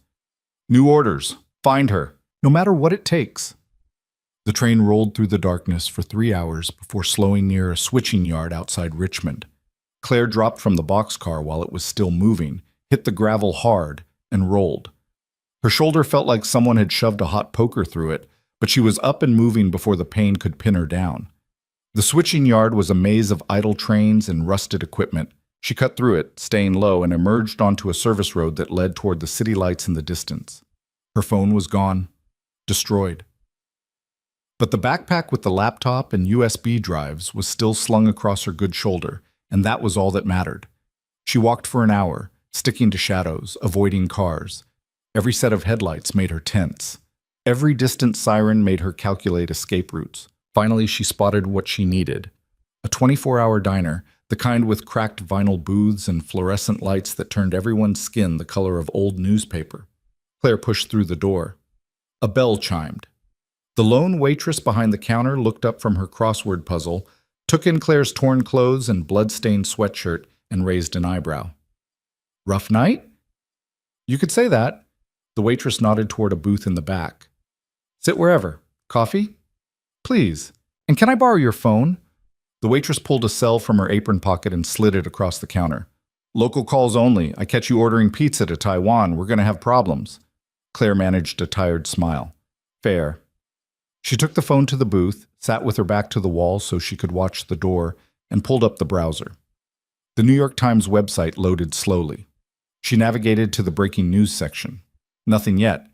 She checked CNN, Washington Post, Reuters. Still nothing. Her jaw tightened. She'd sent those files hours ago. Someone should have picked up the story by now. Unless... The diner's door opened. Claire's hand went to the Glock tucked in her waistband. But it was just a trucker, heavy-set and tired, heading for the counter. Claire forced herself to breathe and went back to the phone. She opened her email, still logged in from the earlier message, and checked her sent folder. The emails were there. Delivered. Time-stamped. No bounce-backs. So why wasn't anyone running the story? She opened a new browser tab and searched. Colonel Frank Brennan. The results loaded. Standard military bio. Awards and commendations. A few photos from official events. Nothing unusual. She refined the search. Colonel Frank Brennan. Prototype 7. No results found. She tried. Nevada Bioweapon Facility. Still nothing. Claire stared at the screen, her stomach sinking. Brennan was scrubbing the internet, suppressing the story before it could spread, which meant he had resources, serious resources, and he was using them to bury the truth. She needed to go public in a way he couldn't suppress. Something immediate, something live. She pulled up YouTube, created a burner account, and opened the laptop from the backpack. The video files were still there. She selected the worst one, the drone footage of the town, and started uploading. The diner's Wi-Fi was slow. The progress bar crawled. Claire ordered coffee and a burger she didn't want, just to keep the waitress from asking questions. She ate mechanically, watching the upload creep toward completion. 20%.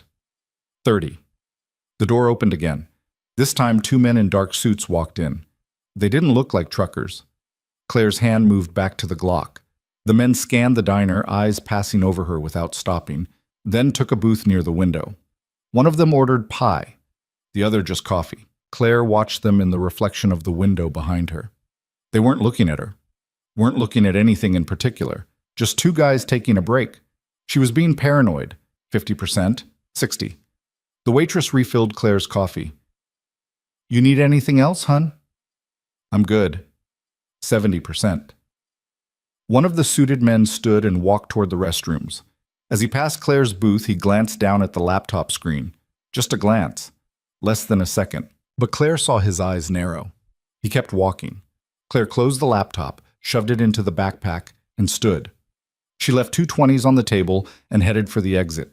Behind her, the second suited man was already on his phone. She pushed through the door and broke into a run. The men didn't chase her immediately. They were professionals. They'd call it in first, set up a perimeter, then move. Claire had maybe 2 minutes. She cut through an alley, vaulted a chain-link fence, and emerged into a residential neighborhood. Dark houses, sleeping families. No one to see her. She ducked behind a parked car and checked the laptop. The upload was at 93%. Come on, come on. Headlights swept across the street. An SUV, moving slowly, scanning. Claire held her breath. The SUV passed. The upload hit 100%. A confirmation message popped up. Your video has been published. Claire closed the laptop, pulled out one of the USB drives, and slid it into a storm drain. Backup, in case they caught her. Then she started moving again. By dawn, the video had 17,000 views. By noon, it had 3 million. Claire watched the numbers climb from a library computer terminal 3 towns over. She'd walked most of the night, hitched a ride with a delivery driver who didn't ask questions, and now sat in a quiet corner of the building, surrounded by old people reading newspapers and kids doing homework. The comments section was exploding. Conspiracy theories, outrage, demands for investigations. A few people calling it fake, but most believed it. You couldn't fake footage like that. Not convincingly. News outlets were starting to pick it up. Not the major networks, not yet. But independent journalists, bloggers, smaller sites that didn't have legal teams telling them to wait for official confirmation. The story was spreading faster than Brennan could contain it. Claire opened a new browser tab and searched for coverage. One article caught her eye, published 20 minutes ago by a freelance journalist named Sarah Kemper. Leaked video shows alleged bioweapon test. Military denies involvement. The article included screenshots from Claire's video and quotes from anonymous sources claiming the facility in Nevada existed but was decommissioned years ago. The Department of Defense had issued a statement calling the video a hoax and promising a full investigation into who created it. Claire's hands curled into fists. They were already spinning the narrative, planting doubt. By the time the truth came out, half the country would think it was fake news. She needed more than a video. She needed a witness. Someone credible who could corroborate the evidence. Someone like Dr. Raymond Harlow. Claire closed the browser and stood. Harlow had said Brennan's people took his daughter. If that was true, he'd been coerced, not a willing participant. And if Claire could get him to testify, to go on record about what he'd seen, it would add weight to the story. But finding Harlow meant going back to Crescent Bay. Back to the place where Brennan's people were actively hunting her. She checked the library's clock. 3:15 in the afternoon. If she moved fast, she could make it to the hospital before nightfall. Crescent Bay Medical Center looked the same from the outside, but the atmosphere had changed. Security checkpoints at every entrance, guards with rifles, badge scanners that beeped aggressively at anyone who hesitated. Claire watched from across the street, sitting in a coffee shop, wearing sunglasses and a baseball cap she'd bought from a thrift store. Her shoulder was wrapped in gauze she'd stolen from a pharmacy, and she'd popped enough ibuprofen to dull the pain to a manageable throb. She needed to get inside, but walking through the front door wasn't an option. She pulled out the laptop and accessed the hospital's employee portal. Her login still worked, surprisingly. Either Brennan hadn't thought to revoke it, or someone inside was deliberately leaving it active. She navigated to the staff directory and found Harlow's schedule. He was on shift. Surgery scheduled for 4 o'clock, followed by rounds. Claire checked the clock. 3:40. She had 20 minutes. The hospital's loading dock was around back, used by delivery trucks and maintenance crews. Claire had clocked in through there a dozen times when she was running late. Security was lighter, just a card reader and a camera. She circled the block, approached from the east, and waited for a delivery truck to pull up. When the driver got out to check his manifest, Claire slipped past him and badged through the door. The card reader beeped green. She was in. The loading dock led to a service corridor that connected to the main building. Claire moved quickly, keeping her head down, avoiding eye contact with anyone she passed. She reached the surgical wing and checked the schedule posted outside the OR. Harlow was in operating room 3. Procedure? Appendectomy. Expected duration? 90 minutes. Claire found an empty storage room across the hall and settled in to wait. She spent the time reviewing the files on the laptop. More memos, more financial records, more emails from Brennan coordinating with people whose names made her skin crawl. Senators, intelligence directors, defense contractors. One email thread stood out. Subject line, containment protocol. Moss, C. Claire opened it. The exchange was between Brennan and someone identified only as Director 7. They discussed Claire's background, her capabilities, her psych evaluations from her time in the Marines. One line made her blood run cold. Subject shows persistent attachment to civilian populations. Recommend exploiting this vulnerability to force compliance or elimination. They'd known. From the beginning, they'd known she couldn't walk away if innocent people were at risk. That's why they'd let her stay at the hospital, why they'd baited her with Harlow. why they'd counted on her to engage. She was never hunting them. They were hunting her. Claire closed the laptop and leaned back against the wall, breathing slowly. She'd been played. Completely. Every choice she'd made, every move, they'd anticipated it all. But they'd also underestimated one thing. She didn't quit, Asab. The surgery ended at 6:10. Harlow emerged from the OR, pulling off his gloves, looking exhausted. He spoke briefly with a nurse, then headed toward his office. Claire followed at a distance. Harlow unlocked his office door and stepped inside. Claire slipped in behind him before he could close it. He spun around, eyes going wide. "Moss?" She shut the door and locked it. "We need to talk." "You can't be here. If they find you, they're already looking. Sit down." Harlow didn't sit. He backed toward his desk, hands raised. "I'm sorry. I'm so sorry. I didn't have a choice. They have Emma, my daughter. They said if I didn't cooperate, where is she now? I don't know. They moved her after what happened in the forest." His voice cracked. "I've been calling, texting, begging them to tell me if she's okay. They won't respond." Claire studied him. He looked like he'd aged 10 years in the past week. Dark circles under his eyes, hands trembling, guilt eating him alive. She pulled out her phone, a new burner she'd bought at a gas station, and opened the video footage. "You saw what they did. The town, the people." Harlow looked at the screen and flinched. "Turn it off. You're a doctor. You took an oath. Do no harm." "I didn't harm anyone." "You helped them.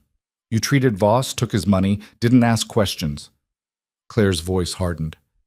"How many people died because you kept quiet?" Harlow's face crumpled. "I didn't know. I swear I didn't know what they were planning." "But you suspected."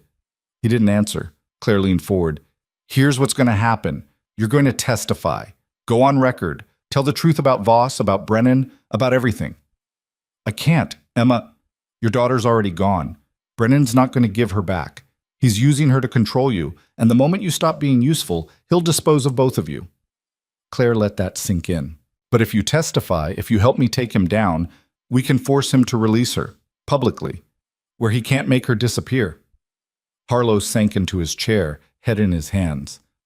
"You don't understand these people. They're untouchable." "Nobody's untouchable." Claire pulled up a news article on her phone and showed it to him. "The video I leaked is going viral. People are asking questions. Congress is demanding answers. Brennan's losing control." Harlow looked at the article, then at Claire. "What do you need from me?" "Everything. Dates, times, names, every interaction you had with Voss, every payment, every instruction Brennan gave you." She paused. "And you need to do it on camera, public record. No taking it back." Harlow was quiet for a long moment. Then he nodded. "Okay. Okay. I'll do it." He looked up, and for the first time since Claire had known him, there was something other than arrogance in his eyes. Resolve. "But we do it now, before I lose my nerve." Claire pulled out the laptop and set it on his desk. She opened the camera app and angled it toward him. "Ready?" Harlow straightened his tie, took a breath, and nodded.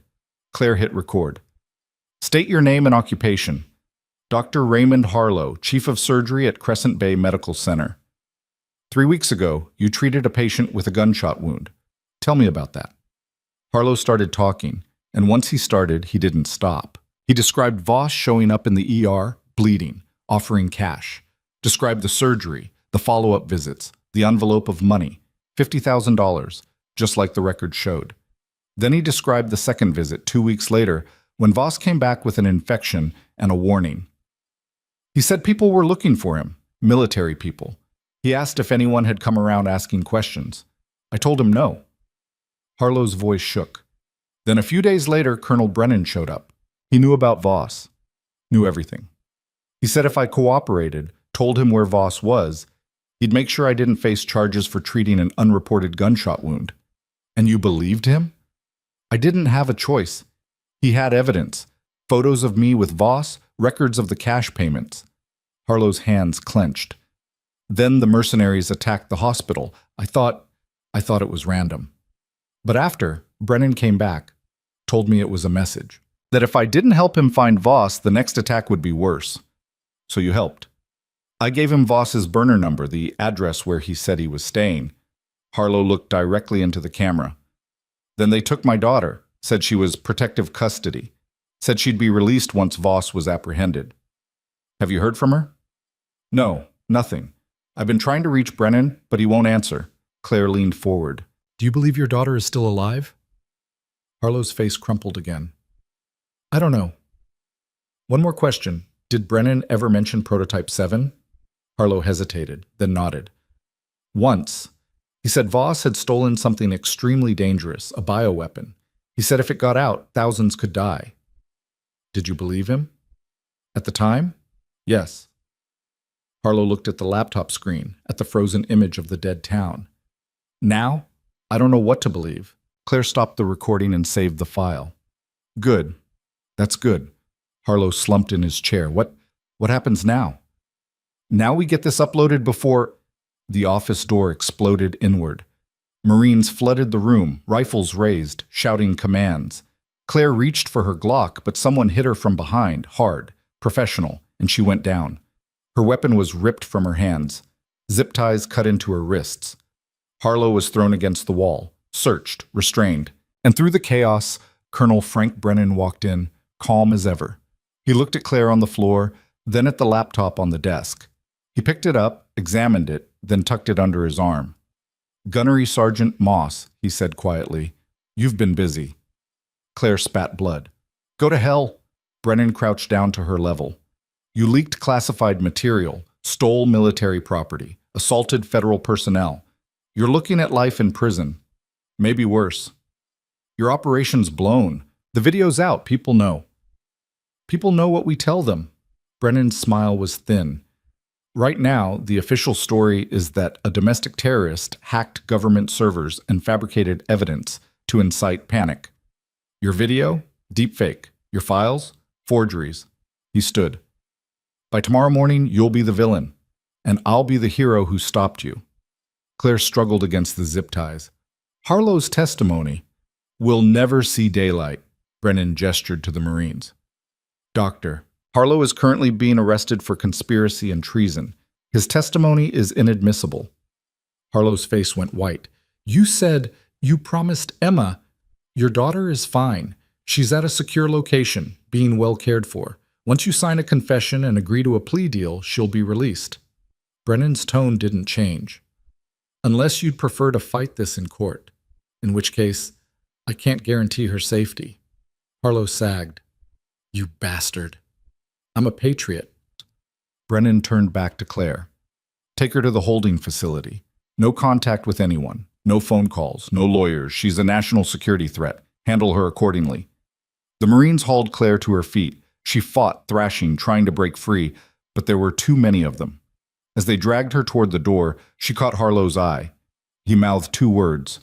I'm sorry.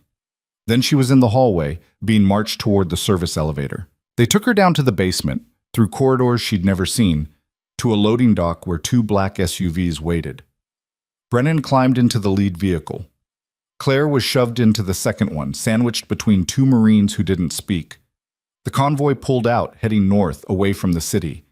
Claire's mind raced. She'd lost the laptop, lost Harlow's testimony, lost her only leverage. Brennan had won. Unless she still had the USB drive, the one she'd hidden in the storm drain outside the diner.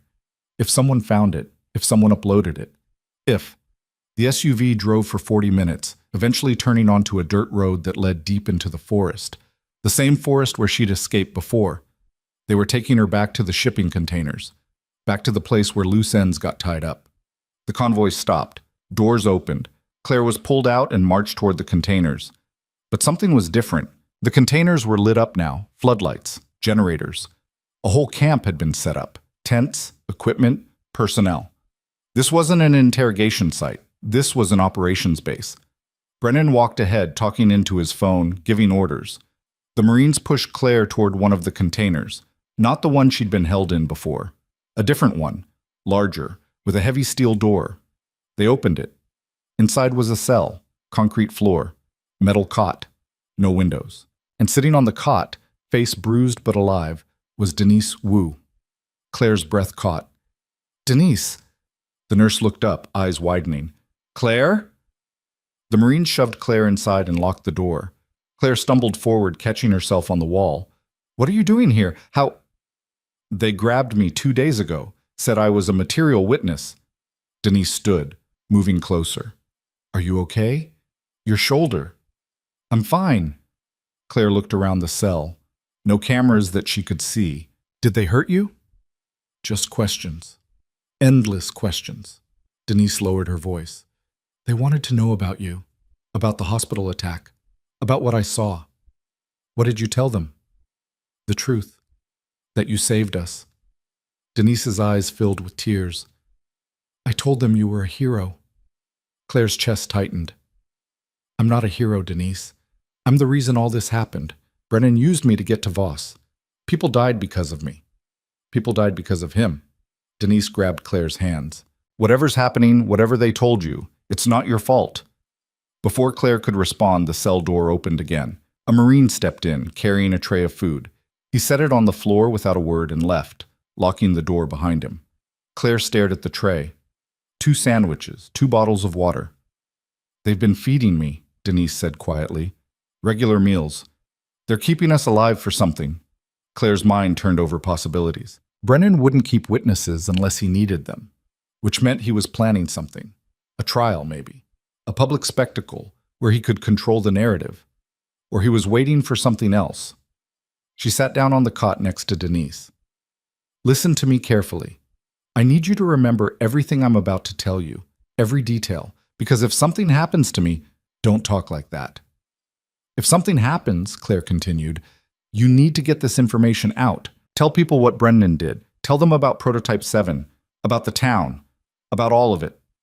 Denise nodded, wiping her eyes. Okay. Claire spent the next hour recounting everything, Voss, the files, the video, Harlow's testimony. She made Denise repeat it back to her 3 times until she was sure it was memorized. When she finished, Denise was pale. How do we stop him? We don't. Not from in here. Claire leaned back against the wall. But someone out there will.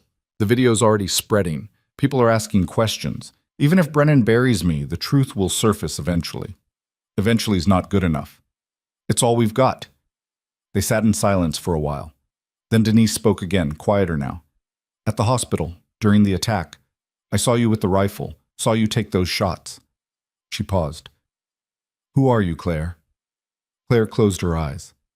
Someone who tried to disappear and failed, I am. The next morning, Brennan came to the cell himself. He stood outside the door, hands clasped behind his back, looking in through the small window. Ms. Wu, he said, voice muffled by the steel. You're being released, charges dropped. You're free to go. Denise looked at Claire, panicked. I'm not leaving without her. That's not your decision. The door unlocked. 2 Marines stepped inside. Come with us, please. No. Denise grabbed Claire's arm. I'm not. The Marines pulled her away, not roughly, but firmly. She struggled, shouting Claire's name, but they dragged her out. The door slammed shut. Claire stood alone in the cell. A moment later, Brennan's voice came through the door. Walk with me, Claire. The door opened. Brennan stood there, unarmed, unguarded. Claire didn't move. Where's Denise going? Home. Like I said. Brennan gestured toward the corridor. Come on. We need to talk. We've talked enough. Humor me. Claire followed him out of the container and into the forest. The camp was quiet. Most of the personnel were inside the tents, working on computers, monitoring communications. Brennan walked slowly, hands still clasped behind his back. You've caused me a significant amount of trouble, you know. Good. The video you leaked, it's become a problem. Not insurmountable, but problematic. He glanced at her. My superiors are unhappy. Your superiors can rot.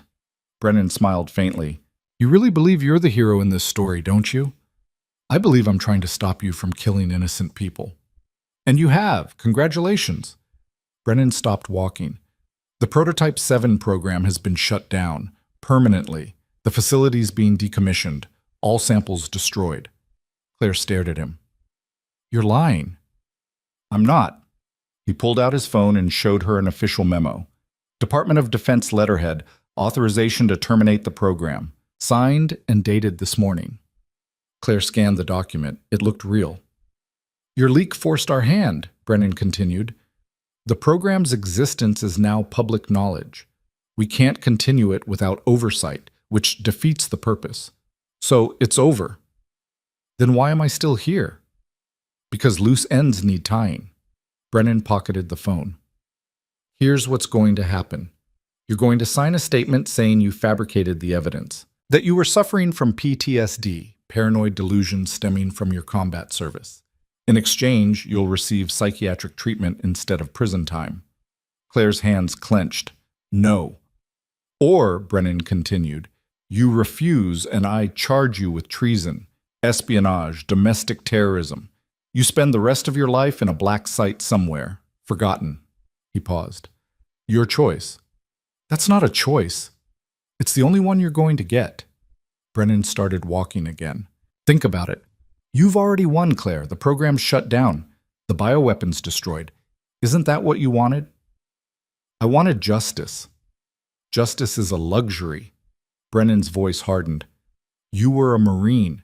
You know how the world works. Sometimes good people do terrible things to prevent worse things from happening. Prototype 7 was insurance, a deterrent, something to keep our enemies in check. By testing it on American citizens?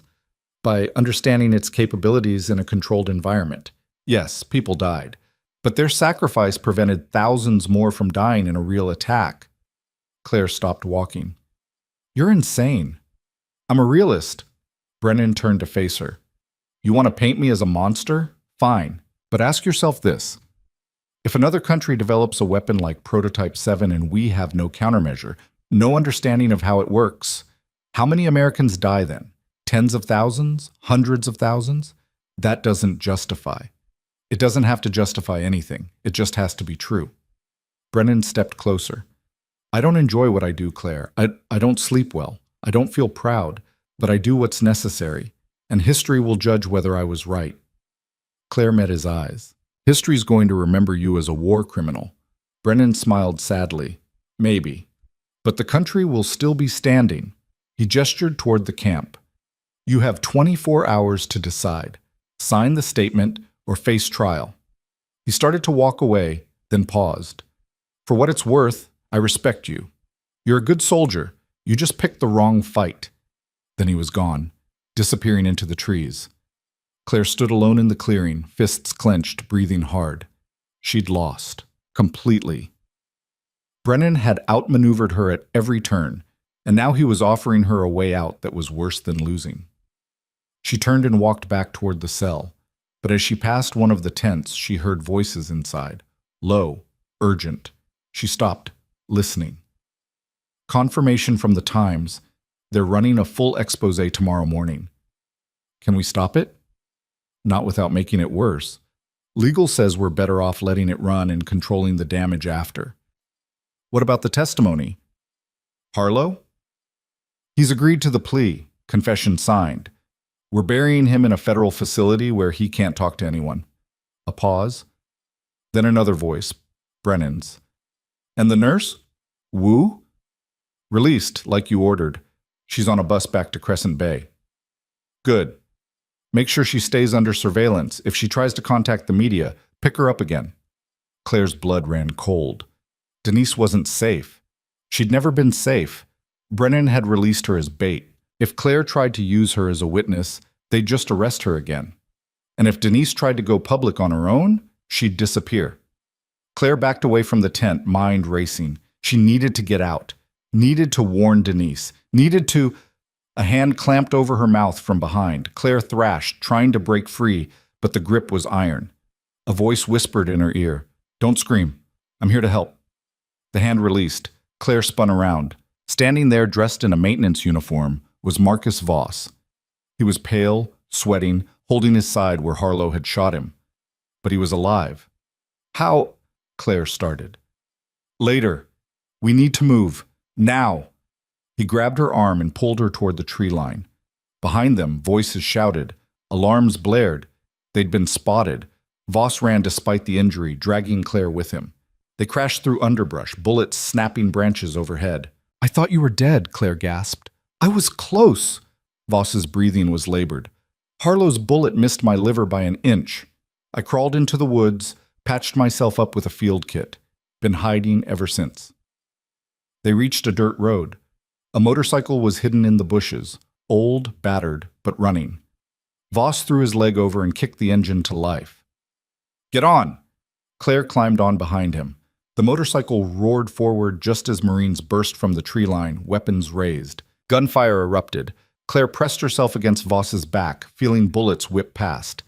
Then they were around a bend, out of sight, speeding down the dirt road. Voss drove for 10 minutes before pulling off into a hidden clearing. He killed the engine and nearly collapsed. Claire caught him. You need a hospital. No hospitals. Brennan owns them. Voss pressed his hand against his side, blood seeping through his fingers. Listen, I've got one more card to play, but I need your help. What card? Voss pulled something from his jacket. A phone. I've been recording Brennan for 3 weeks. Every conversation, every order, every admission. He handed it to Claire. It's all here, his voice, his words. Undeniable proof. Claire took the phone, hands shaking. Why didn't you use this before? Because I needed him to incriminate himself on the program shutdown. Needed him to admit it was real, that he terminated it because of your leak. Voss smiled weakly. He did that this morning. I was in the camp, heard the whole thing. Claire stared at the phone. This is it. This is what we need. Yeah. Voss's eyes were starting to glaze. Get it to someone who'll use it. Someone Brennan can't touch. What about you? I'm done, Claire. This wound. I'm bleeding internally. Won't last much longer. He leaned back against a tree. But you can finish this. You can take him down. Claire's throat tightened. I don't even know you. You know enough. Voss closed his eyes. You know I tried to do the right thing. That's more than most people can say. Claire looked at the phone in her hands, then at Voss, bleeding out under a tree in the middle of nowhere. Thank you, she said quietly. Voss didn't respond. His breathing had stopped. Claire stood, pocketed the phone, and started walking. She had work to do. Claire walked for 3 miles before she found a gas station with a payphone that still worked. She fed it coins with shaking hands and dialed the number she'd memorized from Sarah Kemper's article, the freelance journalist who'd been covering the story. The phone rang 4 times, then a voice, cautious. Hello? Sarah Kemper? Who's asking? My name is Claire Moss. I'm the woman in the video. Silence. Then, where are you? Somewhere safe, for now.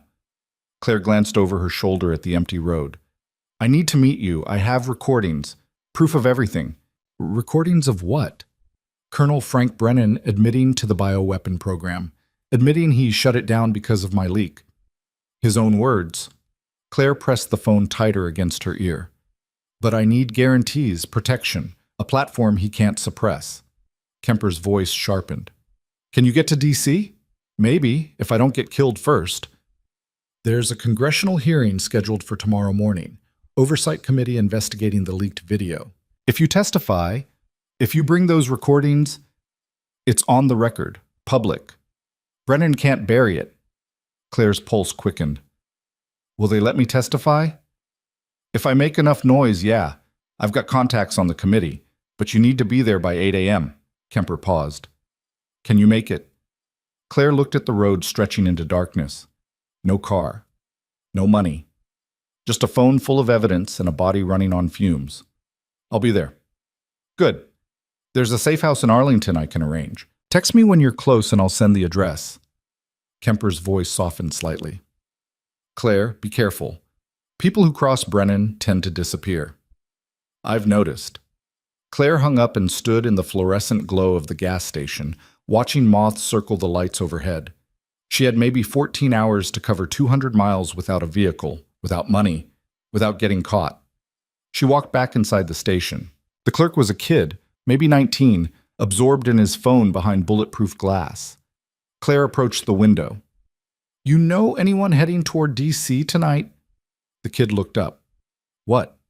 D.C., Virginia. Anywhere east. He studied her. Bloodshot eyes, torn clothes, desperate energy. You in trouble? Yes. The kid considered that. Then he pulled out his phone and scrolled through contacts. My cousin drives trucks. He's got to run to Baltimore tonight. Leaves in about an hour from the depot off Highway 9. Can you call him? What's in it for me? Claire pulled out the last of her cash, $83, and slid it through the slot. This. The kid pocketed the money and made the call. The truck depot was a sprawling lot filled with semis and the constant rumble of diesel engines. Claire found the cousin, a tired-looking man named Pete, who didn't ask questions when she climbed into the passenger seat of his rig. Bathroom's behind you, he said, jerking his thumb toward the sleeper cab. Water bottles in the cooler. Don't touch the radio and we'll get along fine. Thank you. Pete grunted and pulled out of the lot. They drove through the night in near silence. Claire dozed fitfully, waking every time the truck hit a bump or slowed for a toll.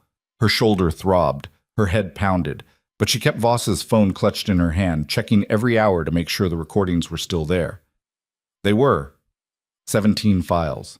17 conversations where Brennan incriminated himself. Around 4 in the morning, Pete pulled into a rest stop. Got to fuel up. You want anything? I'm good. Claire climbed out to stretch her legs, breathing the cool pre-dawn air. A few other trucks were parked nearby, drivers sleeping in their cabs. Everything was quiet. Too quiet. Claire's instincts prickled. She scanned the parking lot looking for anything out of place. And then she saw it, a black SUV, parked at the far end of the lot. No lights. Engine off. But someone was sitting in the driver's seat. Claire moved casually back toward the truck, trying not to look like she'd noticed. Pete was inside the store paying for fuel. The SUV's engine started. Claire broke into a run. She threw open the truck's passenger door and climbed inside, locking it behind her. Through the side mirror, she watched the SUV pull forward, closing the distance. Pete emerged from the store, confused. What's going on? Get in, now. Something in her voice made him move. He climbed into the driver's seat and started the engine. What's drive, fast? Pete didn't argue. He threw the truck into gear and pulled out of the rest stop, merging onto the highway. The SUV followed. Who is that? Pete asked, checking his mirrors. People who want me dead? Jesus Christ. Pete's knuckles went white on the steering wheel. I don't want any trouble. Then lose them. Pete pushed the accelerator. The truck picked up speed, but the SUV stayed close, matching their pace. They drove like that for 10 miles, truck and SUV, locked in a chase that couldn't last. The truck was too slow, too heavy. Finally, Pete's nerve broke. I'm pulling over. Don't. I've got a family. I can't. The SUV accelerated and pulled alongside them. Claire saw the passenger window rolling down, saw the rifle barrel extending. Get down! She grabbed Pete and yanked him sideways as the windshield exploded. Bullets shredded the cab. Pete screamed, jerking the wheel. The truck veered off the highway, crashed through a guardrail, and plunged down an embankment. Claire's world became a tumbling chaos of metal and noise. The truck rolled twice, throwing her against the ceiling, the door, the dashboard. Glass shattered. Metal shrieked. Then everything stopped. Claire hung upside down, held in place by the seatbelt. Blood dripped from her forehead into her eyes. Next to her, Pete was unconscious, breathing but not moving. The phone. Where was the phone? Claire fumbled with the seatbelt, released it, and dropped onto the ceiling. She searched frantically, cutting her hands on broken glass. There, wedged under the seat. She grabbed it, checked the screen. Cracked but still working. The recordings were intact. Outside, car doors slammed. Voices shouted. Claire crawled through the shattered windshield and into the pre-dawn darkness. The truck had come to rest in a drainage ditch, hidden partially by underbrush. She could hear the men from the SUV descending the embankment, boots sliding on loose dirt. Claire ran. She crashed through the woods, branches tearing at her face, roots trying to trip her. Behind her, flashlights swept the darkness. Targets on foot, heading east. She ran until her lungs burned, until her legs buckled, until she couldn't hear the voices anymore. Then she collapsed behind a fallen tree and checked the phone again. Still working, still intact. She pulled up Kemper's number and sent a text. Compromised. Need extraction. Sending location. The response came 30 seconds later. Stay hidden. Help coming. Claire turned off the phone screen and pressed herself against the tree, breathing quietly, listening. Footsteps. Close. A flashlight beam swept overhead. Claire held her breath. The beam moved on. After 5 minutes that felt like hours, the footsteps retreated. Engines started in the distance. The SUV drove away. Claire waited another 10 minutes before moving. Then she started walking toward the coordinates Kemper had sent, a rendezvous point 15 miles away. She walked as the sun rose, as the world came alive with birdsong and morning traffic on distant highways. Her body was breaking down. Dehydration, blood loss, exhaustion. But she didn't stop. She reached the coordinates just before 8, a rural intersection marked by a stop sign and nothing else. A silver sedan was parked on the shoulder. The driver's door opened and a woman stepped out. Late 30s, dark hair pulled back, eyes sharp and intelligent. Sarah Kemper. Claire Moss? Claire nodded, swaying on her feet. Kemper caught her before she fell. I've got you. Come on. She helped Claire into the passenger seat and pulled back onto the road, driving fast but not recklessly. The recordings? Kemper asked. Claire handed her the phone. Kemper glanced at it, then at Claire. You look like hell. I feel worse. We need to get you cleaned up before the hearing. Can't have you looking like a trauma victim when you testify. I am a trauma victim. I know, but optics matter. Kemper merged onto the highway heading toward D.C. I've got a medical contact who can patch you up. No questions, no records. Then we get you in front of that committee. Claire closed her eyes. Will it be enough? The recordings? It's Brennan's voice, his words, admitting to everything. Kemper's grip tightened on the wheel. Yeah, it'll be enough. The safe house was a nondescript apartment in Arlington, 3 floors up with bars on the windows.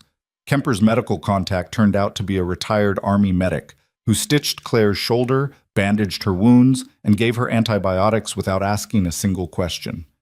Kemper provided clean clothes, a navy blazer and slacks that almost fit, and helped Claire wash the blood out of her hair. By 10:30, Claire looked almost human again, pale and hollow-eyed but presentable. Kemper played the recordings while Claire ate a sandwich she could barely taste. Brennan's voice filled the apartment, cold and precise, discussing deployment schedules and casualty projections like he was ordering office supplies. Discussing the town, the one in the video, with clinical detachment. Discussing the program shutdown. Admitting it was real. Admitting Claire's leak had forced his hand. When the last recording ended, Kemper sat back. This is incredible. Damning. He's done. Unless his people stop us from testifying. They won't. The hearing's public, cameras, press, everything. If we don't show up, it looks like a cover-up. Kemper stood. Come on. We leave in 20 minutes. They drove to Capitol Hill in silence. Claire watched the city pass by. Monuments and museums, tourists taking photos, people living normal lives while her world burned. The congressional building was surrounded by media. News vans, reporters, cameras pointed at every entrance. Kemper parked in a garage and led Claire through a side entrance, bypassing most of the chaos. Inside, the halls were marble and echo. Staffers rushed past, carrying folders, talking urgently into phones. Kemper navigated confidently, leading Claire to a small office where 3 people waited, 2 committee staffers and a lawyer Kemper had arranged. The lawyer was a sharp-eyed woman named Patricia Grant. Ms. Moss, I'm here to represent your interests during testimony. You're not under investigation, but anything you say is on the record. Understand? Claire nodded. Good. The committee will ask about the video, the recordings, your relationship with Marcus Voss and Colonel Brennan. Answer truthfully and directly. Don't speculate. Don't editorialize.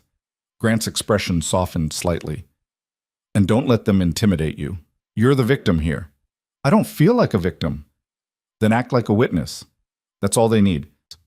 At 11:40, a staffer knocked on the door. They're ready for you. Claire stood. Her legs felt unsteady. Kemper squeezed her shoulder. You've got this. Claire followed the staffer down the hall, through double doors, into the hearing room. It was bigger than she'd expected. Rows of seats filled with press and spectators, cameras lining the walls.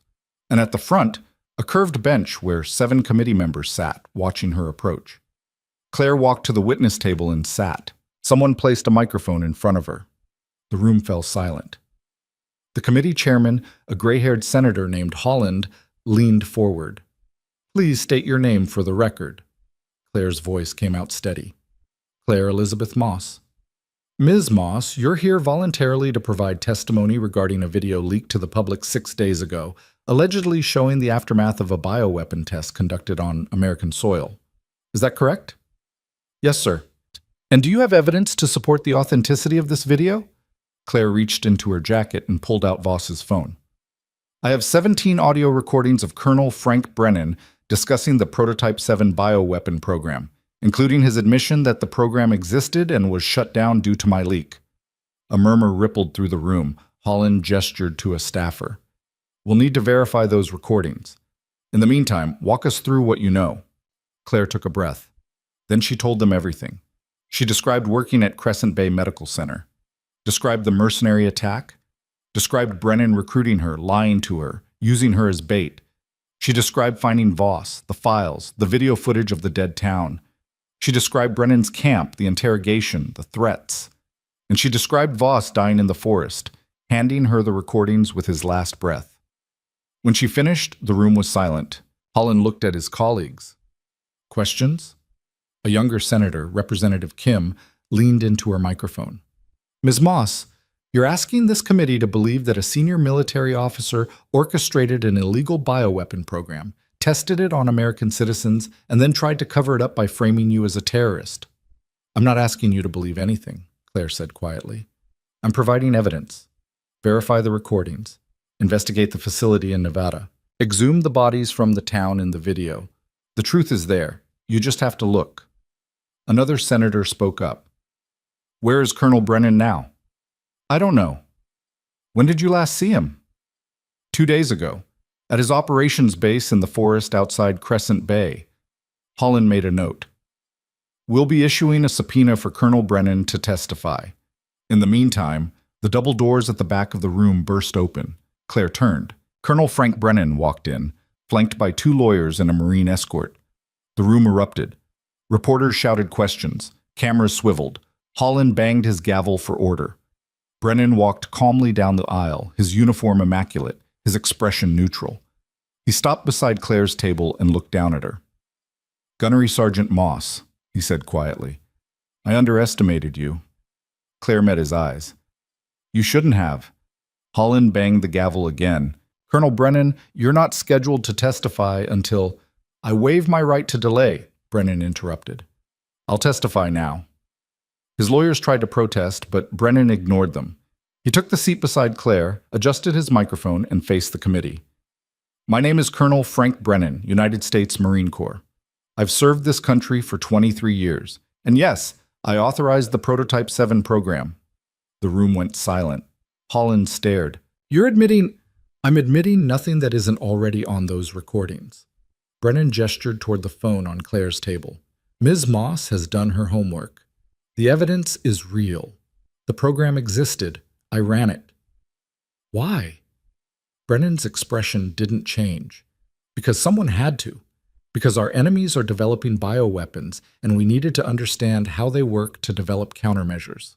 Because hard choices get made in dark rooms by people willing to carry the weight." Representative Kim cut in.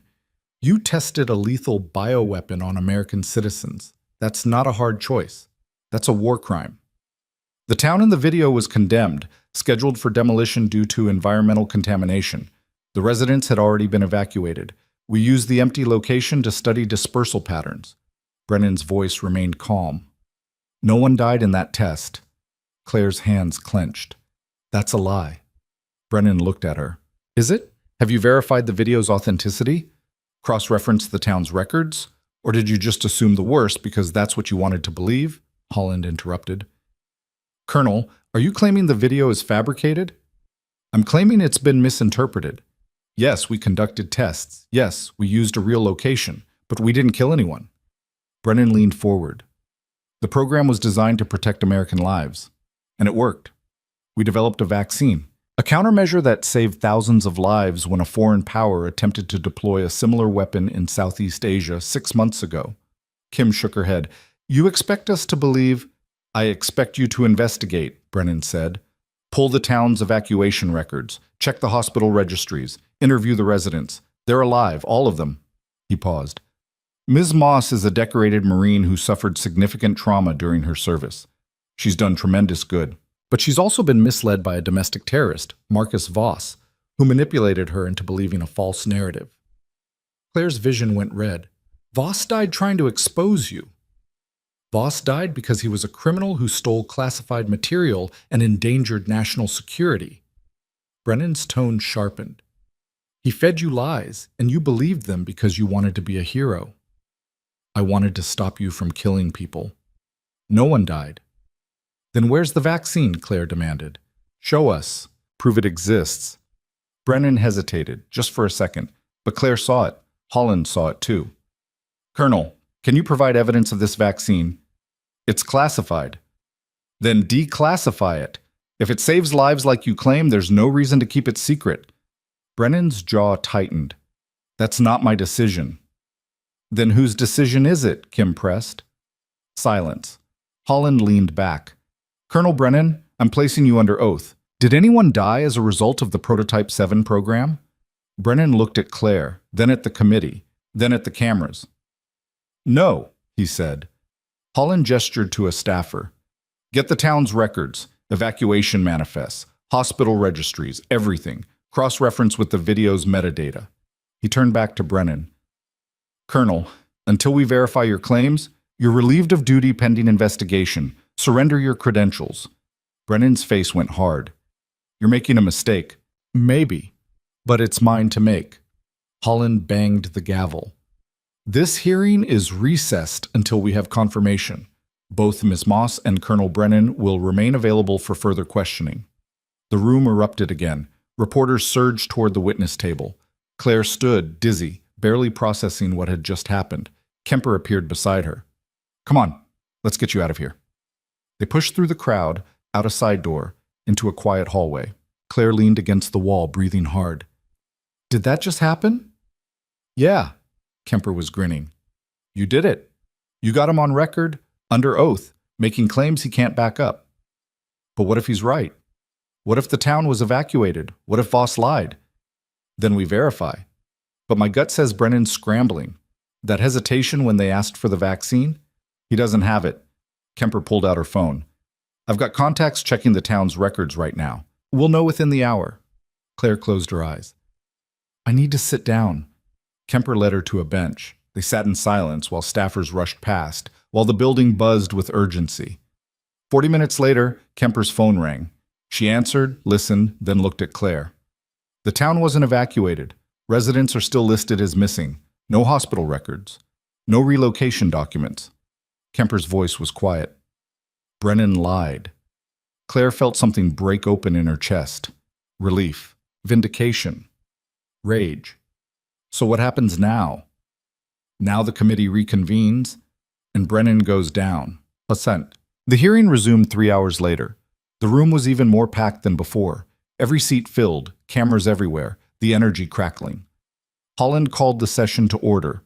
We've reviewed the town's records. Contrary to Colonel Brennan's testimony, there is no evidence of evacuation. Residents remain unaccounted for. He looked at Brennan. Colonel, do you wish to amend your statement? Brennan sat rigid, flanked by his lawyers. I stand by my testimony. Then you're lying under oath. Holland's voice was ice. This committee recommends immediate criminal investigation into Colonel Frank Brennan for war crimes, conspiracy, and perjury. Marshals, take him into custody. 2 U.S. Marshals moved forward. Brennan didn't resist. He stood, allowed them to cuff him, and walked toward the exit. As he passed Claire, he stopped. You won, he said quietly. But it won't change anything. Someone else will take my place. The program will continue under a different name, because that's how this works. Claire looked at him. Maybe, but you won't be there to see it. Brennan smiled sadly. Neither will you. You're a target now. You always will be. The marshals pulled him away. The room erupted in chaos, reporters shouting, cameras flashing. Holland banged his gavel repeatedly, trying to restore order. Claire sat at the witness table, numb. Kemper appeared beside her again. You okay? I don't know. Come on, Let's get you somewhere quiet. They left through the side entrance, avoiding the press. Kemper drove Claire back to the safe house, where they sat in silence, watching news coverage on a laptop. Every channel was running the story. Brennan's arrest, Claire's testimony, the recordings. Within hours, the Secretary of Defense resigned. 3 senators called for a full investigation. The president issued a statement condemning the Prototype 7 program and promising accountability. Kemper looked at Claire. You did it. You brought down a black ops program and a war criminal. That's not nothing. It doesn't bring back the people in that town. No, but it stops it from happening again. Kemper paused. What will you do now? Claire didn't have an answer. Dit. 3 weeks later, Claire stood outside Crescent Bay Medical Center, watching people come and go. The security had been scaled back. Life was returning to normal. Denise Wu emerged from the main entrance, saw Claire, and froze. Then she ran. She threw her arms around Claire, sobbing. They told me you were... I'm okay. Denise pulled back, wiping her eyes. I've been following the news, the trial, everything. She laughed through tears. You're a hero. I'm really not. You saved us, all of us, again. Denise grabbed her hands. Come inside. Everyone wants to see you. I can't. I don't work here anymore. So? You're still family. Claire let herself be pulled inside. The ICU staff had gathered, nurses, doctors, even Gladys from the front desk. They broke into applause when Claire entered. Gladys hugged her tight. About time you came back. Dr. Harlow was there too. He looked older, thinner. He'd taken a plea deal, 3 years for conspiracy with credit for cooperation, but he was out on bail pending sentencing. He approached Claire slowly. I owe you an apology for everything. You were protecting your daughter. I was a coward. Harlow's voice cracked. But because of you, because of what you did, they released Emma. She's safe. She's home. Claire felt her throat tighten. Good. I testified at Brennan's trial, told them everything. I can't undo what I did, but I'm trying to make it right. That's all any of us can do. They stood in the ICU, surrounded by people who'd survived because Claire had fought when everyone expected her to disappear. Denise handed her a cup of terrible hospital coffee. So what's next for you? Claire looked around the room, at the equipment she knew how to use, the protocols she'd memorized, the work that had given her purpose when she'd had nothing else. I don't know yet, she said honestly, but for the first time in years, the uncertainty didn't terrify her. 6 months after Brennan's conviction, 20 years in a federal prison, Claire sat in a coffee shop in Portland, 3,000 miles from Crescent Bay. She'd testified at 4 more hearings, written a book that had become a bestseller, started a foundation for whistleblowers who needed protection and resources. She still couldn't sleep through the night, still jumped at loud noises, still carried the weight of the people she couldn't save. But she was building something, making a difference in ways she never had as a sniper or a nurse. Her phone buzzed. A text from Denise. Saw you on the news. You look tired. Get some sleep. Claire smiled and typed back. I'll try. Another text, this one from Sarah Kemper. New lead on a black site in Arizona. Interested? Claire stared at the message. She could say no, could walk away. Live a quiet life, disappear for real this time. But there were still people out there. People like her, like Voss, like the victims of Prototype 7, who had no voice. No one willing to fight for them. Claire typed back, send me the details. She finished her coffee and stepped outside into the rain. The world was still broken, still dangerous, still full of people who thought power meant they could do whatever they wanted without consequences. But it also had people who refused to stay silent, who fought back even when they were outmatched, who stood up when standing up meant risking everything. Claire Moss had been dismissed as forgettable, underestimated as weak, written off as broken. And she'd brought down an empire. She pulled her hood up against the rain and started walking. There was work to do. And this time, she wasn't disappearing. She was just getting started.